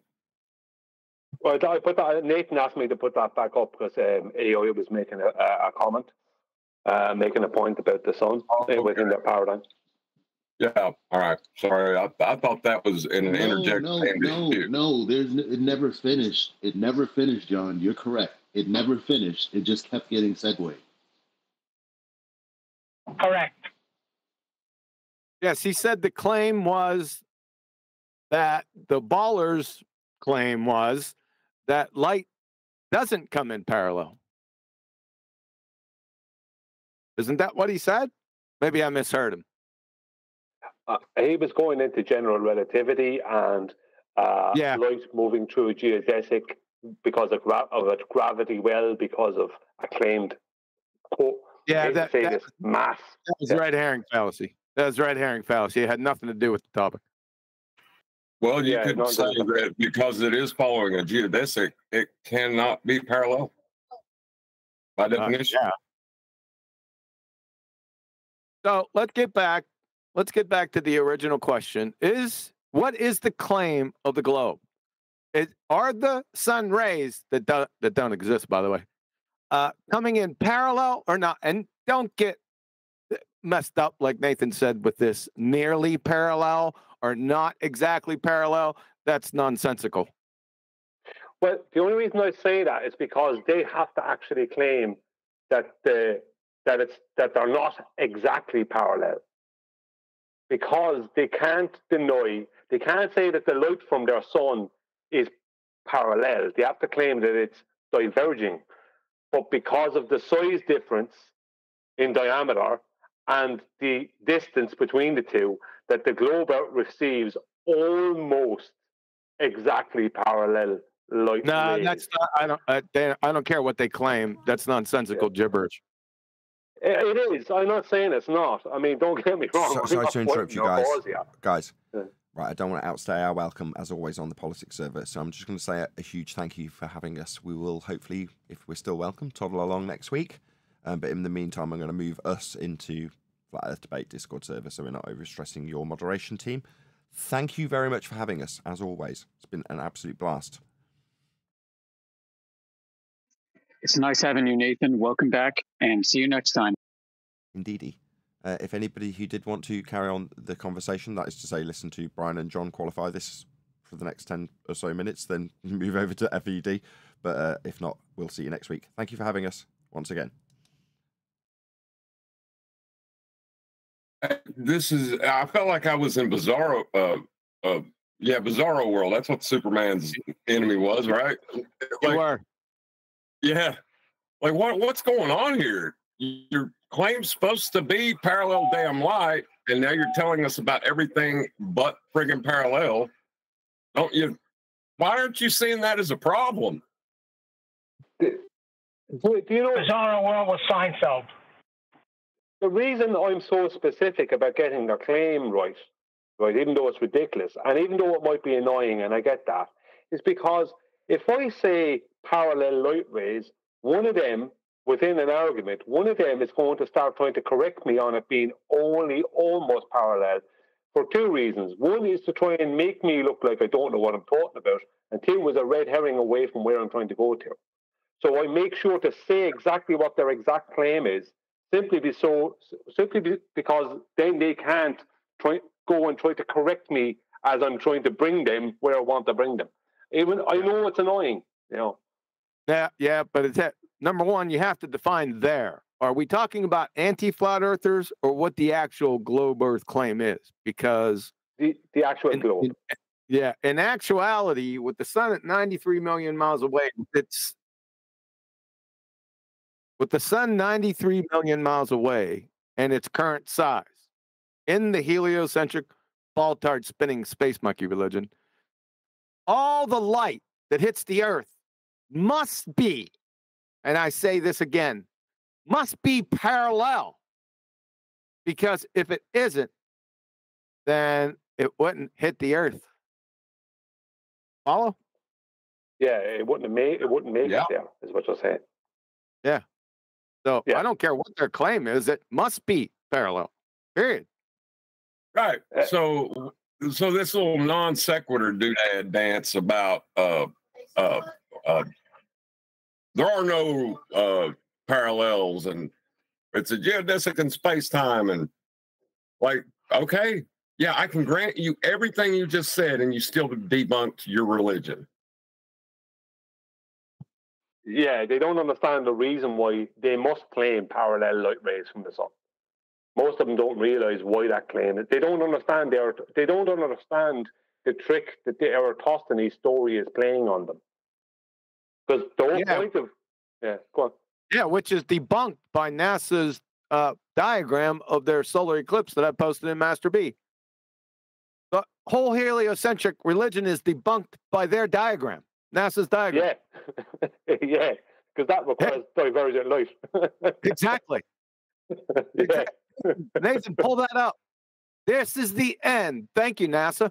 This is the end of your heliocentric Baltard spinning space monkey religion. What, for the 675th time? I'm pulling up.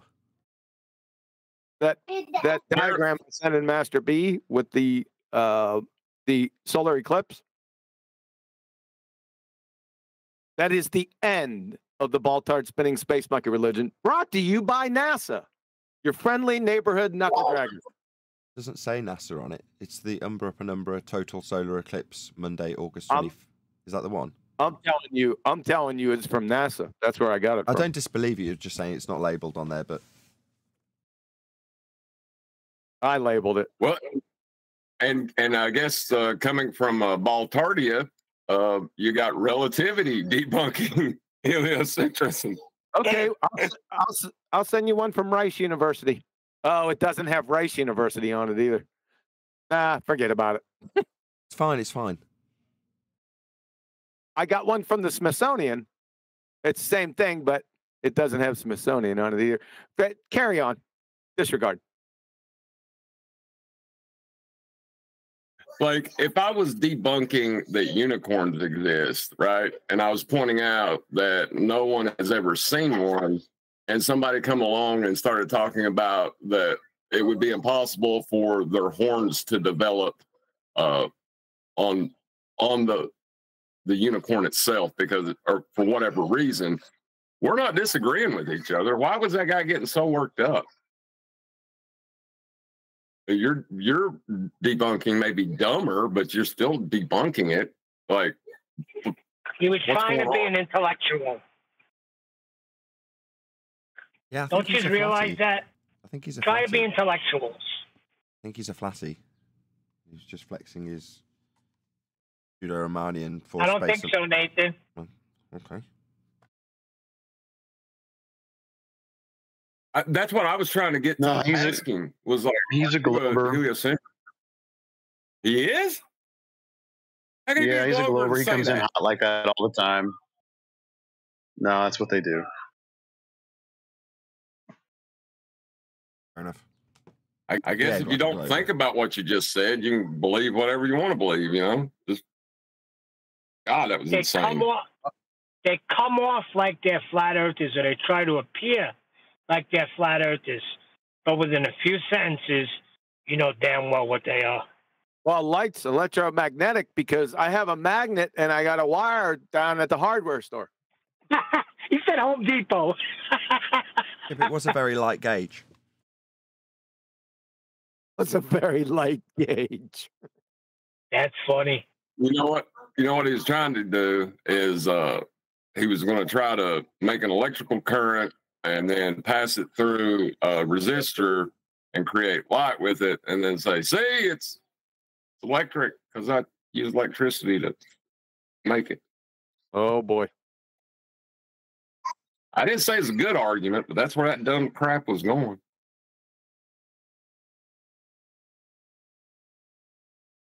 What if I get a chem light and I shake it up, and then it proceeds to send light my direction? Where's the plug and where's the wire? That in that case, light is mechanical energy, John.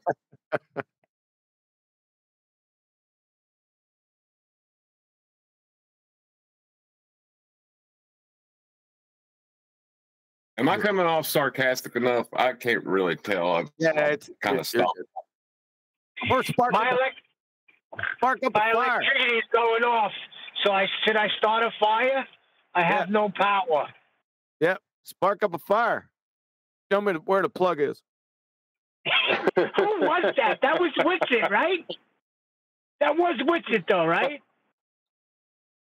Yes, that was Witsit saying that fire is just everything is electrical, whole energy. Yeah.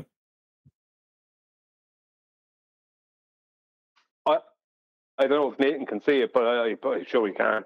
I added a few annotations to the diagram. If you can see the green line, right, that is the width, no matter how far away or close the moon would be to their surface. That green line is the width the shadow can be and only can be at all times. I don't know if you got that earlier on here. Yeah. You don't see the importance of it. Well, I'm Why just do you saying, keep saying that? Brian, the official claim seems to be from relativity that there is no parallel light. Such concepts don't exist. And this is crazy. Why would we even talk about parallel light? Yeah.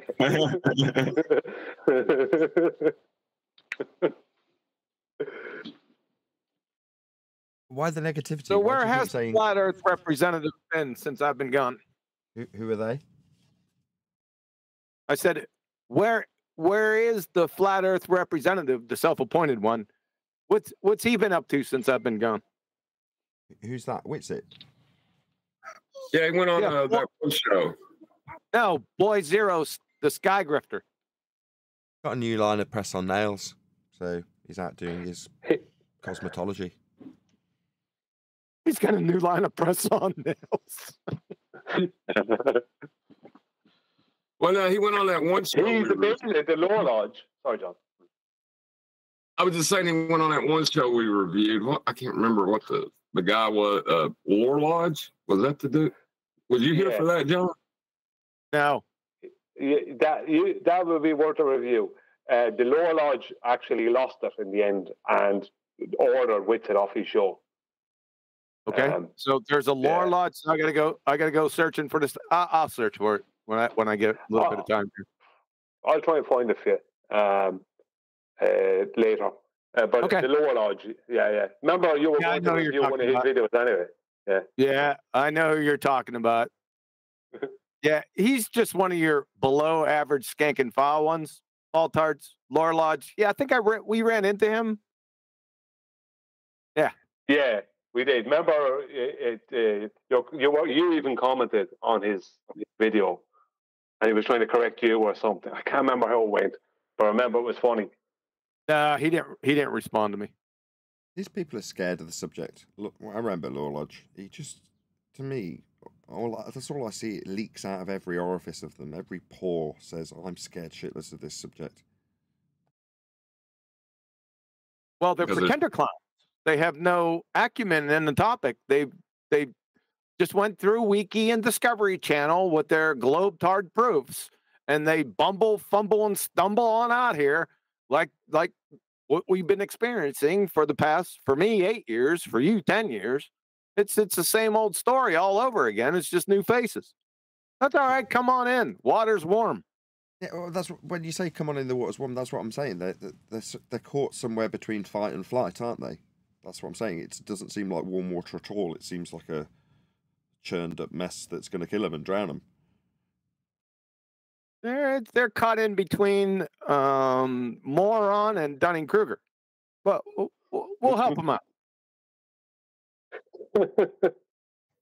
I think they're scared because of how much they need us, is what I think.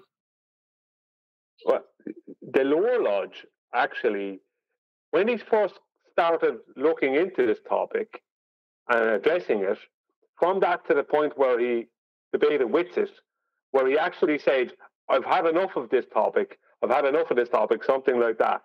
He actually put on weight, and you could see he was not getting sleep or something. He was looking unhealthy. If you go back to just before he started attacking Flat Earth, to the point where he debated Whitsit, there's a whole health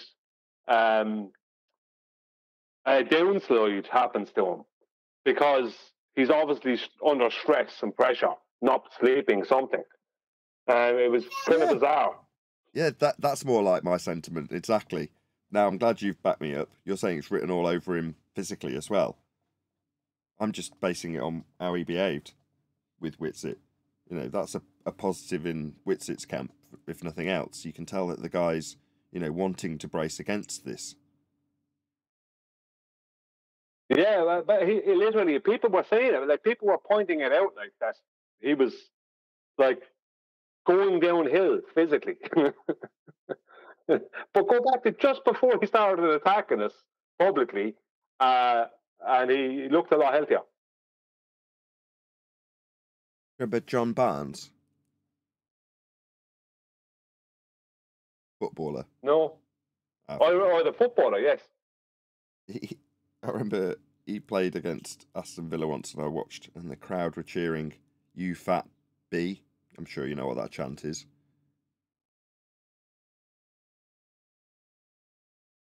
John Barnes. Yeah, talking about a top of his form, fit as they get athlete because he's put on a couple of pounds, like because he was probably getting into his mid-30s then, in the mid-90s, like getting a bit older as a footballer. So he had the audience chanting, "You fat, you know what." A point being, Well, because someone like the Law Lodge, cheeks. it's just so different here in Britain when someone, you know, we kind of pride ourselves on our ability to roast people. There's a segue coming in here somewhere, Brian, I assure you. But yeah, we have an ability to just roast people, flat out roast them, right? Oh, you put on a couple of pounds, have you, Mr. Professional Footballer? You're fat. You know what I'm getting at? The official tune is, "Who ate all the pies? Who ate all the pies? You fat baby, you fat berber, you ate all the I'm glad Adam pies." did it for me. That's where I was going. Exactly, Adam. So, if he was British, his audience would just be like, "You ate all the pies," as opposed to, "Oh, your health looks like it's suffering there," with a bit of empathy. No, you ate all the pies, mate.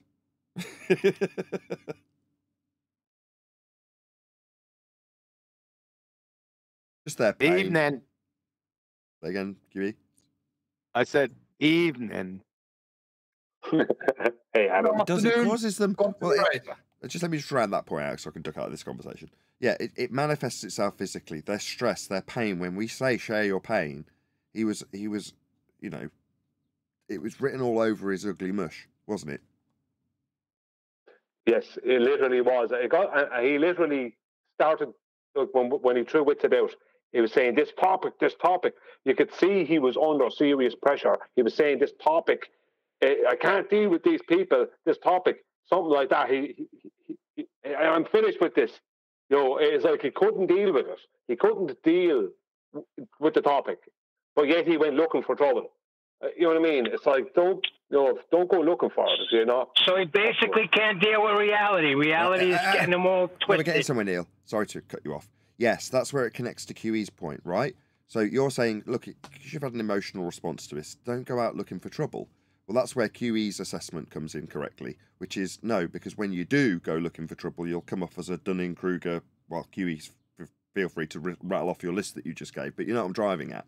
That's where the problem occurs, with a further compounding problem of their assumption that the people who are going to be punting this troubling issue that they've found themselves dealing with, and it's all the stress that comes along with it, they're just idiots. So if I go and challenge them, I'll feel much better. Dunning-Kruger, pretend the clown. And the worst thing is he's right to pick his battles. And that kind of went wrong on him even worse, because he ignored me and he ignored QE. He only responded to me after a week, once or whatever it was, probably about a week, once he had secured a debate with Whitsitt. Sorry.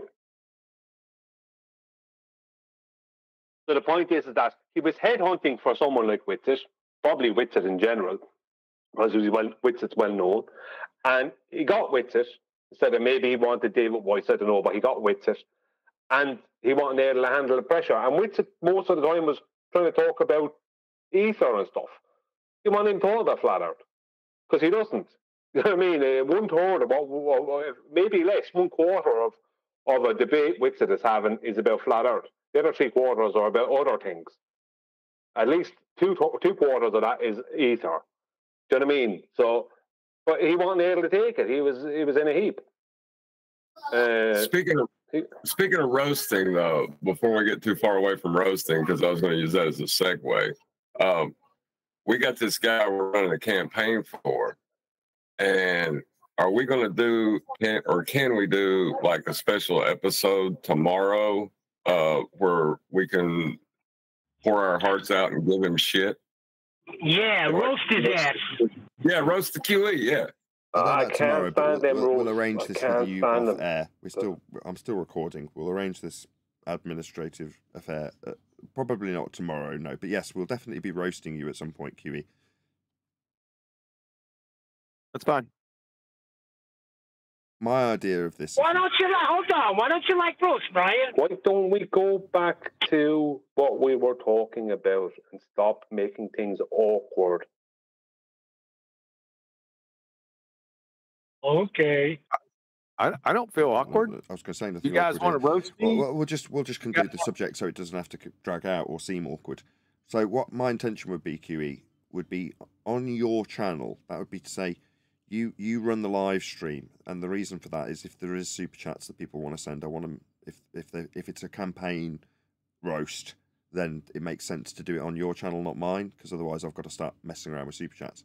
But we'll do it on your channel, and you'll be hosting it, which is even more rude in a way. We'll be roasting you on your own show while we round out the campaign and hopefully get it to its total. That would be my plan. Oh, one day, one. Okay. So, in other words, we'll be dishing out the link to the GoFundMe campaign that Adam put together during the roast while we give you crap. Make sense? Okay. Yeah. No, I have no problem with that. Do you want to do it Tuesday? I don't see why not. Tuesday sounds fine. Is Tuesday good for everyone? That'll be my first show back also. So, is that good with everyone?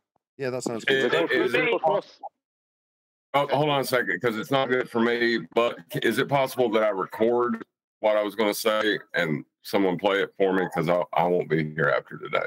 Okay. Yes. Go ahead and record it. Yes, I'll play it. Send it to me. It better not be mushy. The last minute. What? I'm sorry. And I better not be the way to mushy. do that easily, just so we can round that out as well, John, is to refracted, John. Phone someone on Skype and leave them a message. So, in other words, nominate somebody to do that with, phone, and obviously tell them in advance so they don't answer the call, and then leave it as a message. Yeah. Oh, that's genius. I didn't even think about doing that. Yeah, that's genius. Thank you. Yeah, there are some smart people besides you, John. What the hell? I don't know what's it up, Neil, today. I told you I'm going to give John crap all day today.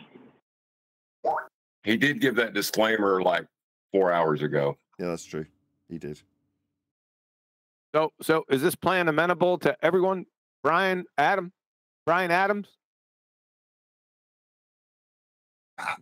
Yeah, I'd Hey, totally just be make there. sure it's good. I mean, it would just be hell to pay if Betty can't make the roast of QE, so I'd make sure she's free.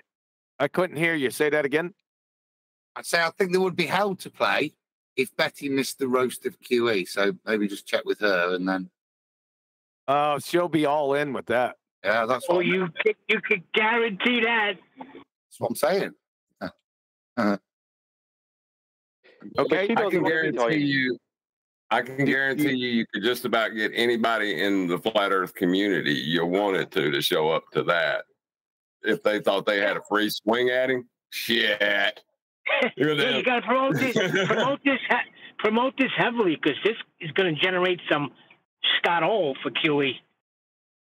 All right. Do you want to, or are you going to advertise? Who's going to advertise this? I don't know. Whoever. Eli, are you going to be in 24/7 anytime? Advertise it there as well. Let's get that out there. Probably need a thumbnail. I guess. What's the date on Tuesday? I guess I'm going to advertise my own roast. It sounds like, so I'll have to get with Betty. I'm sure she'll come up with something. I mean, I could pop on 24/7 and let them know. I bet you it'd be all contrived and forced. Oh my god! I'm just saying, these things always are. I just like, we only need canned laughter. That's how bad it's going to This get. is literally us contriving it. Yes, Brian. Thank you.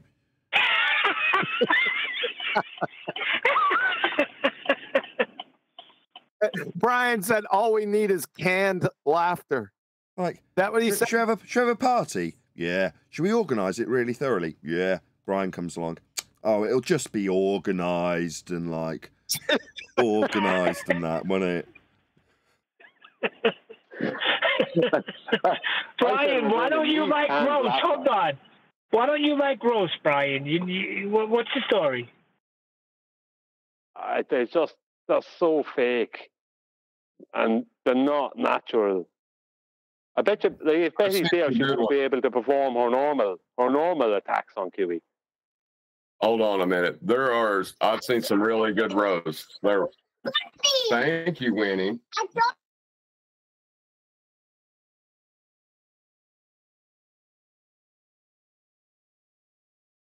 I feel like it'll be a normal Tuesday show. Oh, there's Flatsy. What's going on, Flatsy? I haven't talked to you for a while. I've missed you. How's It's good to Booger hear doing? from How's you. the husband? Doing great. We're all good. Good. Good. We've missed you, even Booger. Yeah, I'm sorry about that. I thought of him a couple times, surprisingly. Well, he has thought of you as well. He says good night to you. Good night, Booger. Is he going to roast me too? I mean, in He pretty much past has tense, to he now. says. Yeah, he might.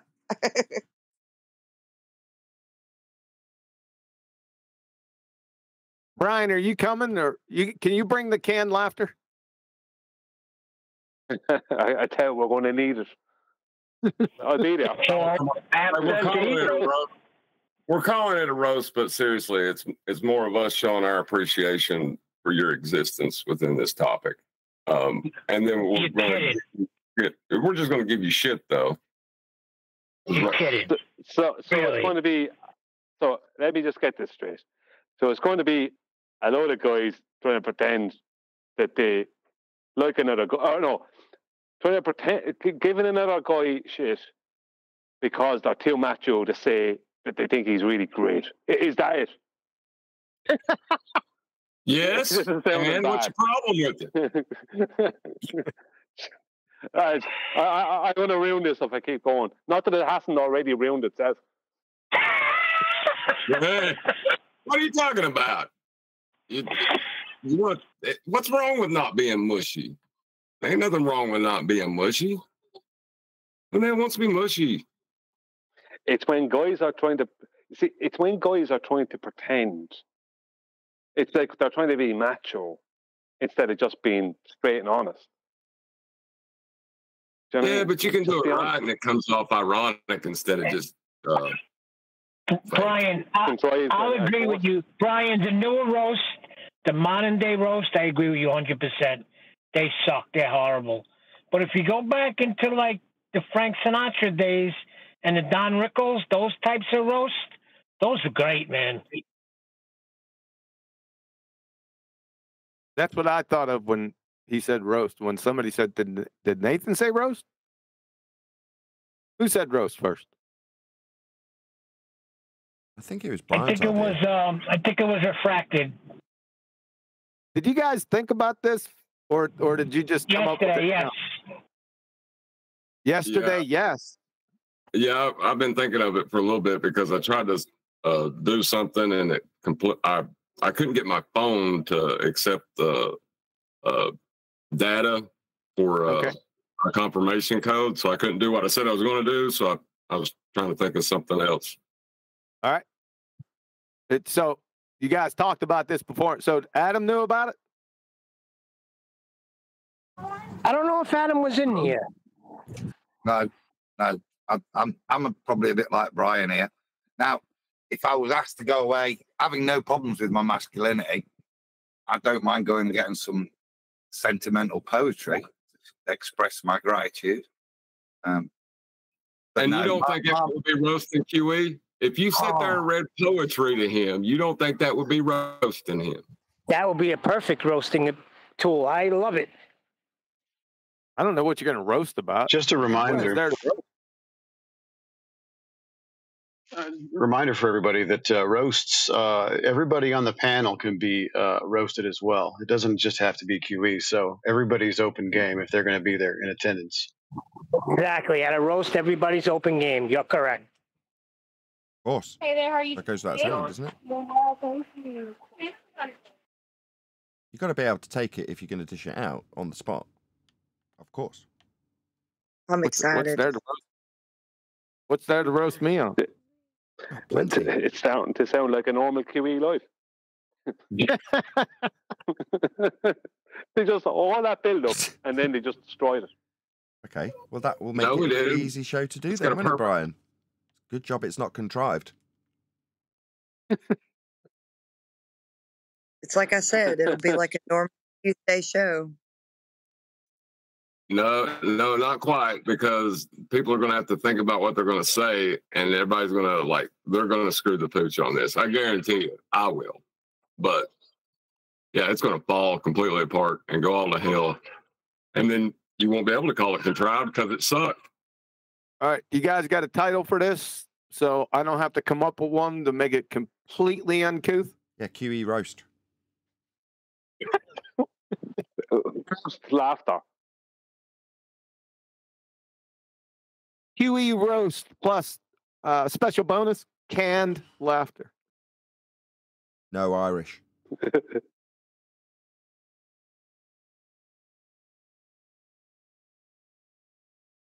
All right, were you serious? QE roast, that's it? Yeah. All right.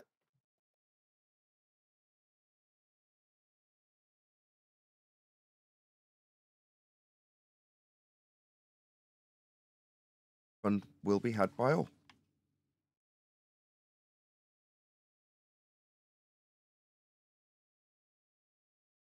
I think it wasn't the last thing that you did. It was a treatment, right? I had notes for the next live show that you were going to do for the previous treatment that you've done. I've got them all written down. I was going to go over them for the next live show. Oh, wow. Okay, that's fine. What was the last one? I don't even remember.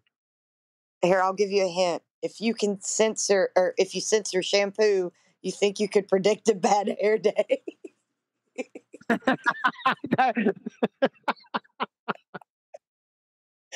Oh man, that really was so funny.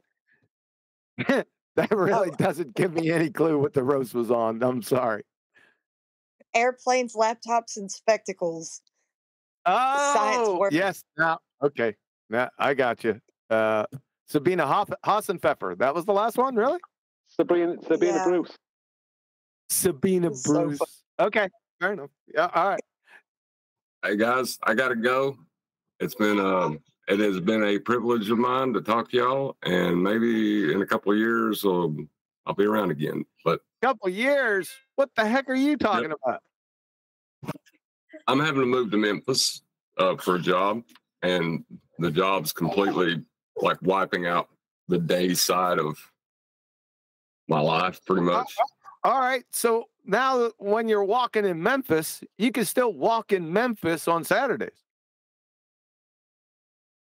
Well, it's at the moment it's the 6-10 schedule, so I'm working Saturdays as well.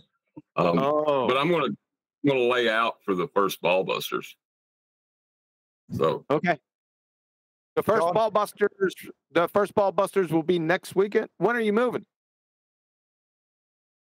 Monday. When do you get to Memphis? Hopefully Monday. Hopefully still Monday. Okay. I'm in the same state. I'm in the same state, but it's 7.5 hours away. You know what I mean? Yeah. Yeah, I'm tracking with you. So you will be available next Saturday? Yeah, I told you I'll lay out for that. Okay. Yep, that will be the next Ball Busters. Probably do a major treatment. Maybe the treatment that we were talking about with Laura Lodge and Boy Zero, the Sky Grifter. Is this the long anticipated Ball Busters with the new intro? Possibly. I'm thinking, yeah. You better not miss it, John. It's gone. Well, that has to be, did Adam square that away? Did we finalize that? Hold on a second. Yeah, we're done. We're done. Okay. Yeah. Yeah. I'll get with Adam. Yes, that will be the one. So it's going to be next Saturday. Not tomorrow. Next Saturday. Can't wait to see my name in lights. I have arrived. You have indeed.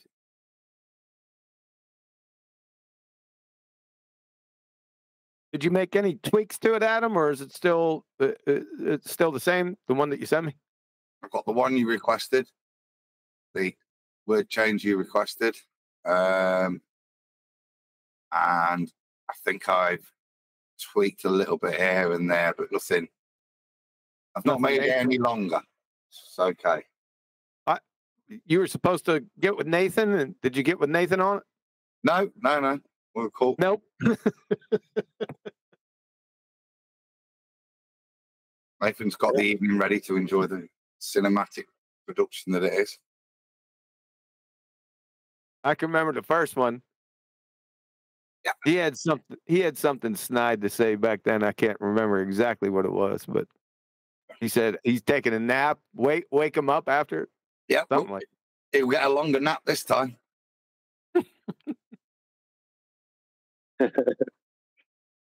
And Refracted is out there going. He's gone. I was about to wish him luck, and he's gone. He left before I could rip him? Yeah. Very wise.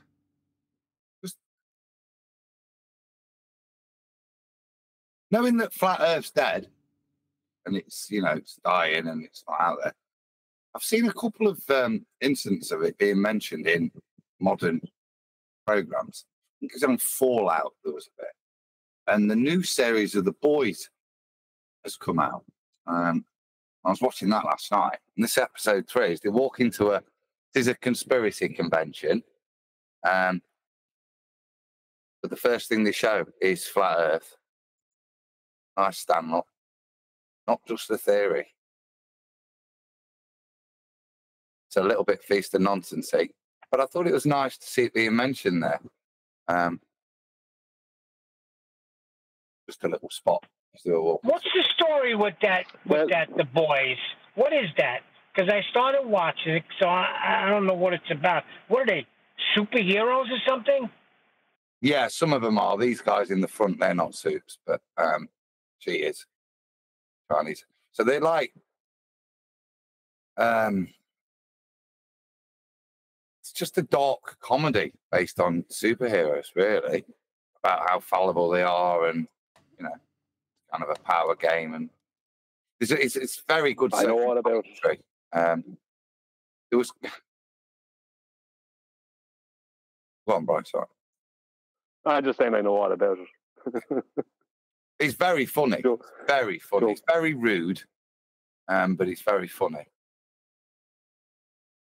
The one I watched, the guy is talking to his girl, and the next thing I know, he's just standing there with the girl's arms in his hand. Yeah, well, she just got blown to pieces. What happened? Yeah, well, superheroes have accidents. You've got all these superpowers, and it's easy to have an accident, isn't it? There's lots of stuff like that. So it was. So I think the superhero was responsible for it. There was a lot of stuff going on in my house. I really was going in and out on it. I think the superhero was responsible for it. But he claimed that she was in the middle of the street and the guy, and she was 2 inches off the curb. Yeah, that's in the first season. Yes, the A-Train comes running along and just runs straight through her. But there's loads of stuff like that. So there's all these like backstories of little bits like that that just.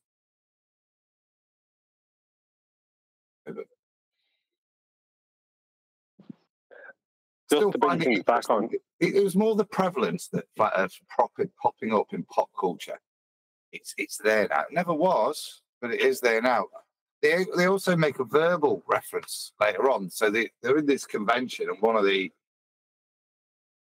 rooms is, they've hosted one of the rooms, and they go, "Hurry up! You've only got 4 hours." The Flat Earthers are in there after. Somebody's bothering to put that in because they realise it's relevant, as opposed to making Flat Earth dying, is it?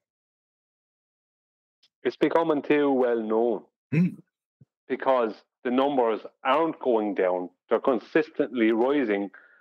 And this is the thing, your man, the guy, the Lore Lodge. If I remember correctly, he done it in his well, not him, sorry, Sabine Hossenfelder.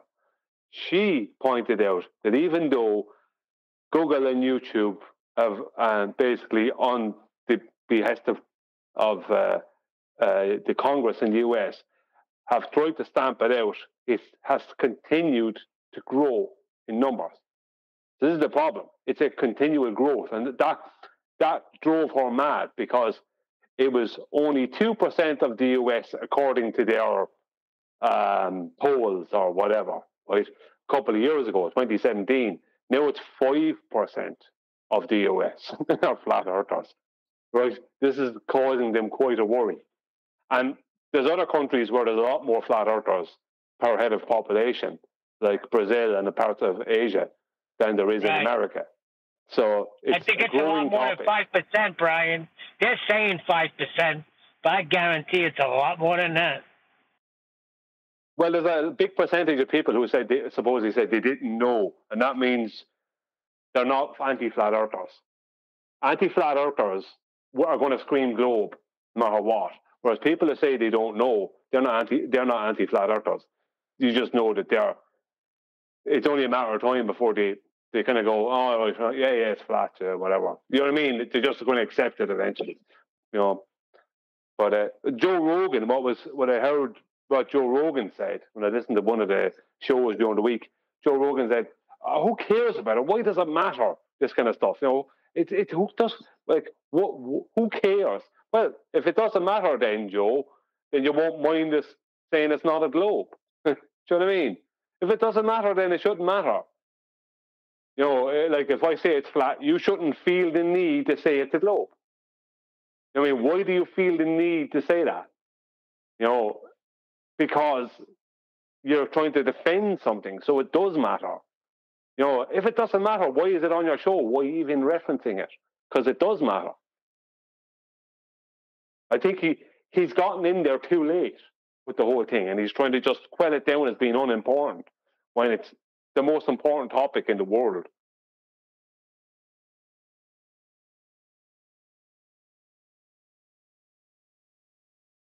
Definitely in human history for sure, because this is a lot different than all the other ones. It's not even a conspiracy. They're trying to label it as a conspiracy when we know the conspiracy is the globe. Interesting how they flip it, right?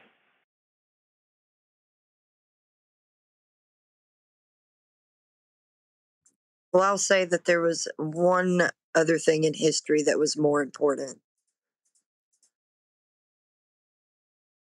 Oh, of course, Flatsy, I know that. I'm talking about what we've uncovered here.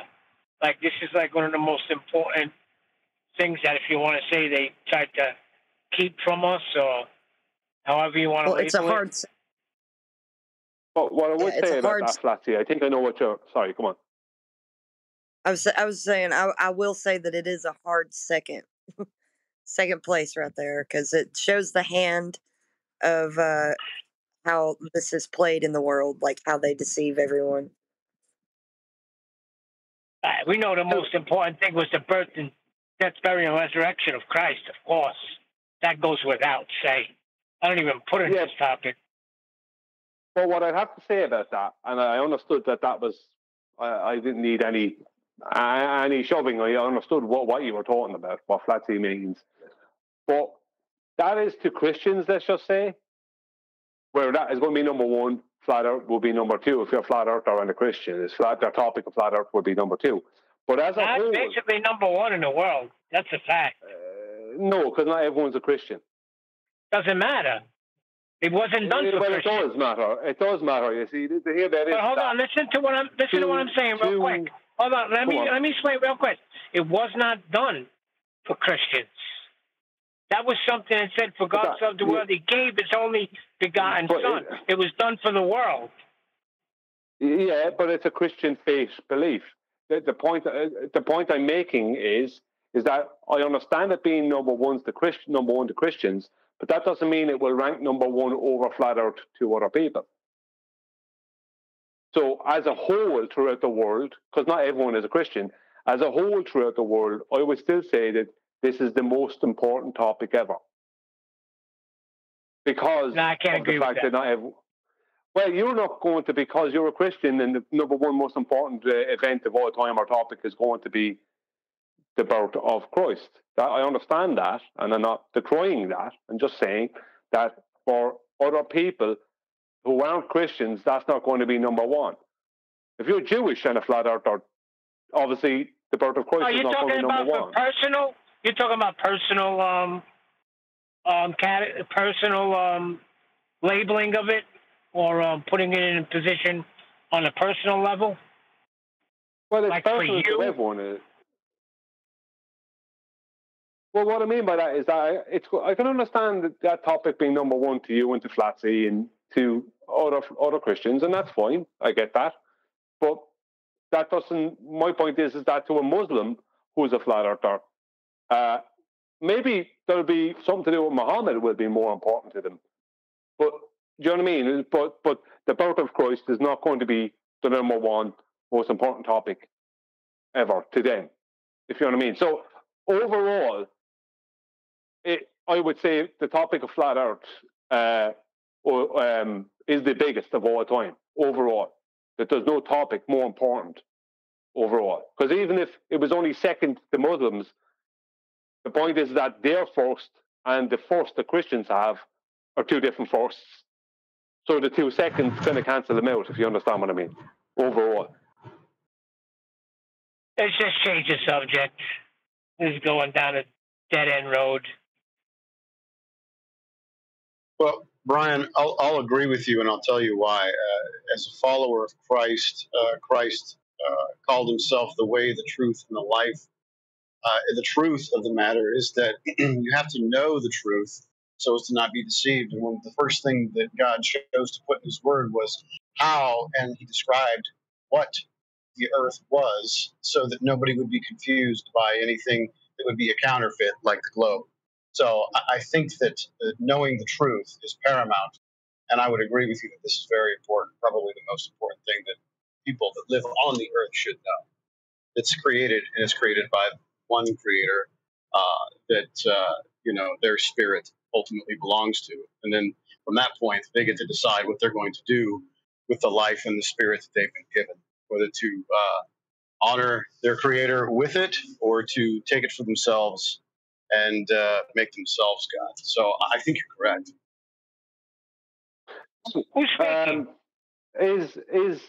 I mean, I don't even know if the two of them can be put into the same category because the earth is not an event, if you understand what I mean. Maybe you could say go back into the genesis of it. It was an event, yeah, so you could be talking about it from that point of view. But what the earth is as a topic, the creation as a topic, maybe it's slightly different. Maybe it's a different category to, let's just say, the birth of Christ. No. Maybe the two can't really be weighed against each other. You completely missed Seizu's point, which is to say, if you are a Christian and you take the truth aspect of what Jesus professes to be, then the truth aspect is laid out really clearly in literally the first paragraphs of the Bible, so that Christians specifically aren't deceived with things like a globe. That was his point. Correct. Yeah, I heard him. Well, the real conspiracy, because that's where we started off, because Neil was mentioning that, or someone saying that Neil was saying they're trying to always make this into a conspiracy, and that the globe is the conspiracy. But I don't think so. I think the real conspiracy is the conspiracy to tell people that it's not flat. That they've conspired to actually do that. Regardless of what they're claiming it is, it doesn't matter what they're claiming it is. The fact that they're trying to say in mass or in unison, getting together, conspiring to tell the world that it's not flat is the real conspiracy. Because the anti-flat earthers, what are they? They're all doing their best to tell the world it's not flat. It's not a flat stationary plane. Even though, So in my opinion, that's the biggest. That is the real conspiracy. Yeah, I agree, and you have to give the devil his due. They have found a way to, en masse, convince most of the world that they they're essentially denying the reality that they live in. It's plain as day and easily, as verifiable or provable where they live. And yet, just through the power of suggestion, they've denied the reality of who they are and where they live. Yeah, and the thing about it is that they will, even though they're presented with evidence to the contrary to what they want to believe, they still will conspire to tell people the opposite from the truth. Yeah. And they've convinced the majority of the world to do their bidding for them. It's there's billions of Agent Smiths everywhere defending this illusion.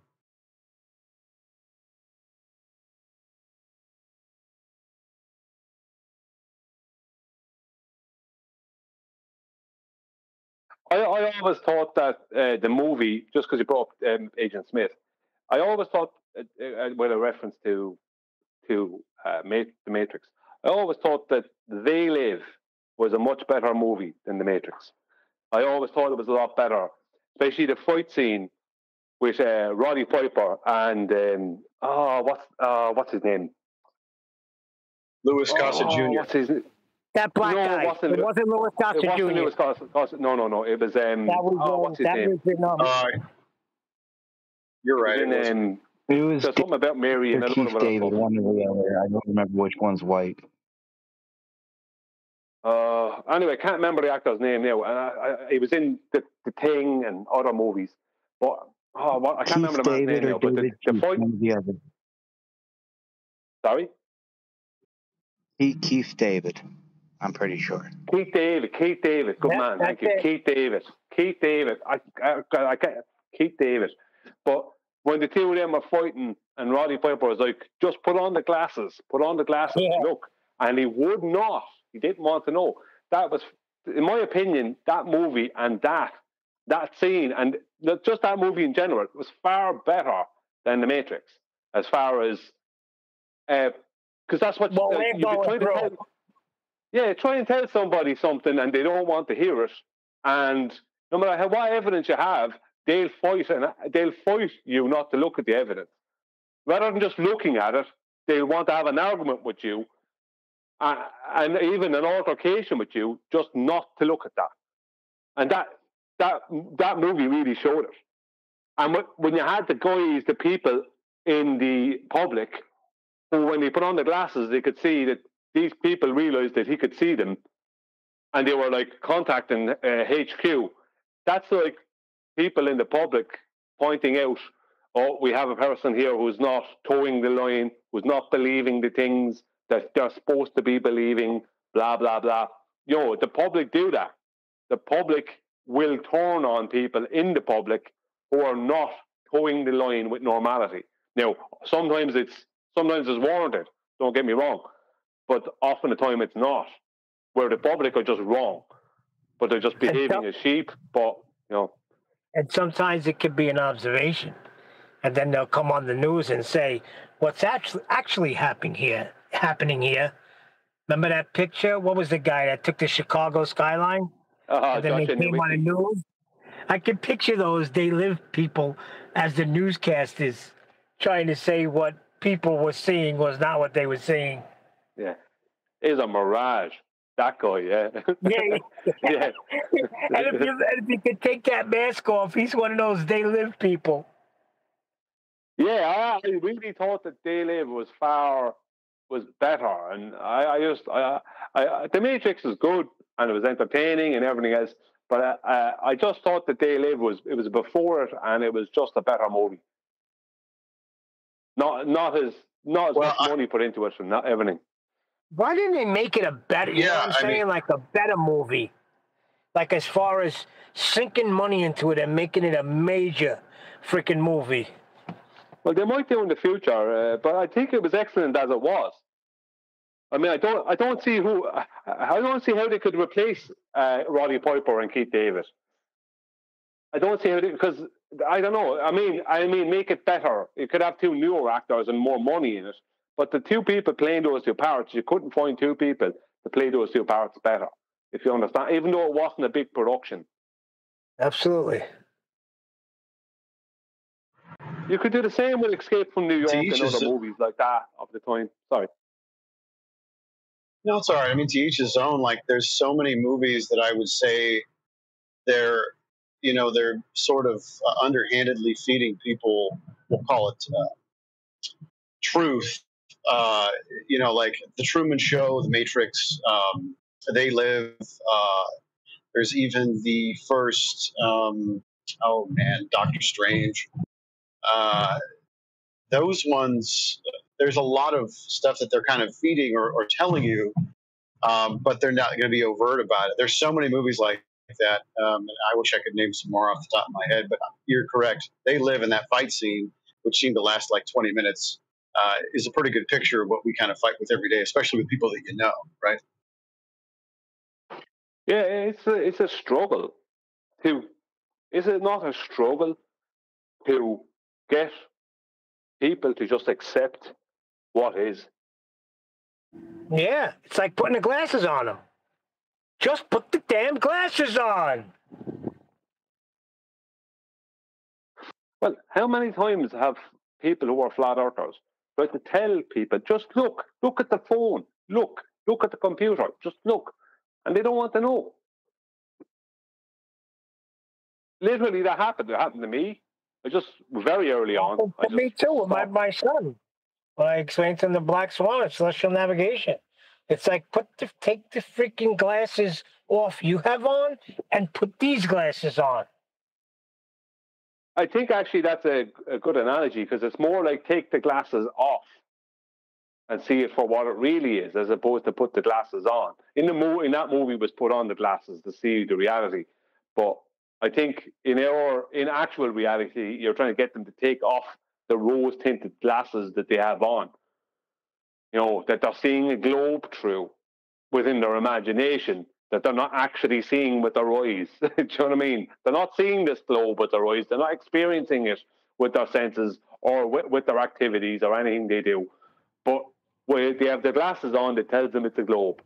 Brian, that would be where you get a guy with glasses on, he sees everything globe, no matter what. Until he takes the glasses off, then he sees the flat plane we dwell atop. Gotta try to make that a video, Brian. Well, you could make a Twilight Zone episode where the person, there's some timeline issue or something, some nonsense, and the person ends up in a paradigm where the Earth is not a globe, right? But everything seems the same, right? Everything's exactly the same, except for we're not adding globe calculations in after we've measured our flat plane. You know what I mean? Everything, because everything would be the same. You're right. Well, there'd be absolutely no difference to the world we experience, if you understand. There'd be a difference in social stuff and people, but there'd be no difference in the world we experience. So if someone who believes it's a globe ends up going through a paradigm shift where they end up in a world where the globe never existed, the world would look and they'd experience the world no different, exactly the same. They just wouldn't. No one would be adding an R value into things. Well, that's what the problem that guy Steve was having the other day. That guy Steve is in the chat all the time. So when he finally came on the show, I was glad. But it don't work on his globe, and that's where he has a problem. Well, that's why listening to that the other day nearly drove me mad, because what they want to do is say it's not the Earth with everything. They're even saying it to me when it comes to GPS, right, some weeks ago. And why do they want to say this? They want to get away from the Earth, right? But that's why the dip correction is so important when celestial navigation. I don't talk to them about artificial horizons or about bubble sextants, because they want to talk about them as if they're some kind of a proof of something, because they remove the person, or they feel that they're removing that horizontal line away from the Earth. When it comes to celestial navigation with a marine sextant, and then you must do height of void correction, then that literally ties it. It's like tying it with ropes to the earth. The earth is involved. You must reference the earth. And even the mathematics, I know that they say, like the mathematics, they don't make any difference. The correction is exactly the same. Whether you're bringing the vertex from the eye line down to the water underneath the boat, or you're bringing the line that's at the horizon up to the eye line, the same exact amount of correction is happening. You're still dealing with... Was that brought up in the video? I don't think anybody brought that up. No one brought that up during that thing. I'm doing deliveries and stuff, so I wasn't here. But that's why I always stressed the dip correction. The height of light correction ties it to the earth. They can't talk about about a horizontal from an airplane or anything else. They must talk about the earth because you're tying it to the earth. The correction is corrections to a flat plane. And that's what's so brilliant about it. So they can't get away from the earth. It's not just optical then. It's actually geometric. You know what I mean? That's why I instantly loved the dip correction. Because that's it. You're tying it with ropes to the earth. You're referencing the earth at that point. So they can't talk about how it's not the earth or something. All this stuff, Bubba Sexton, doesn't mean anything. All that matters, like for me, I would have never even brought up the Bubba Sextant or the artificial horizon or any of these things. I would have learned about them, but I wouldn't have even brought them up. I just would know them for if they wanted to attack with them. But all that matters to me is the marine sextant and the dip correction. After that, I don't need anything else. Now, I don't even need that. I can just go straight to Polaris if I really want it. And they talk about our correct latitude from what they're claiming to be a refracted horizon. You know what I mean? Right. It's a joke. But the point being is that... He was outright lying, Brian, because he was saying that his definition of an elevation angle is there two imaginary lines. And that was totally contrary to what Nathan was bringing up. Nathan was citing it. This guy was just saying it. Yeah, but he keeps saying two, which three. It's a right angle triangle. See, the problem is that... Yeah, but the problem... I mean, you're not seeing them. You can't see them. They are imaginary. But you're using them, if you understand what I mean. But you can't see them. That the observer is standing on. So that locks it in that it's the Earth and it's flat. I've got like 20 of them. Right, I'm going to have to round this chat, guys, because I'm going for a curry with Craig. Don't delay the curry. Off you go. Remarks before I do exactly that? Sorry, Nathan? I'm going to round out. Thanks to refracted curvature, he'll be missed. Yeah, I just had a Skype call while you guys were chit-chatting. Yeah, he will be. Absolutely. Yeah. Later, refracted. Be praying for you, John. Yeah. Hopefully things go well for him. Well, I've never actually had a Skype conversation with him, but because Apocryphon sent like 200 books and said 100 books for John and 100 books for you, it's facilitated me getting in touch with him, going, I'm going to need your, as it turns out, wife's email so I can send you 100 books. But it meant he and I have just started chatting over Skype as a direct consequence of that. And it was things like that that I complimented Apocryphon so much when he did it in that way. I was like, that's really sweet. It sort of also strengthens an attachment to the show that John now has, whether he likes it or not, which is good. So yeah, it's just sweet. It's nice. The way that people come in and out of the panel, or the way we generally make acquaintances in the show, Flat Earth Debate, that is, it's just nice. It's just a nice community to be a part of. Our community. Just gives you the opportunity to get your favorite's phone number so you guys can chat. If you want to look at it that way, Neil, yes. I'm only hacking on you. Anyway, I'm going to round out on that very negative note from Neil. So a huge, massive, enormous thank you to both Discord and G+ panels for making today's after show possible. And of course, a massive thank you to all of you in either Nathan Oakley 1980 or Nathan Oakley Premiering streams. Hopefully smashing the super chat, liking, commenting, sharing, subscribing, joining as a Nathan Oakley 1980 channel member and all that good stuff. I've been Nathan Oakley and I will see you all in the next video.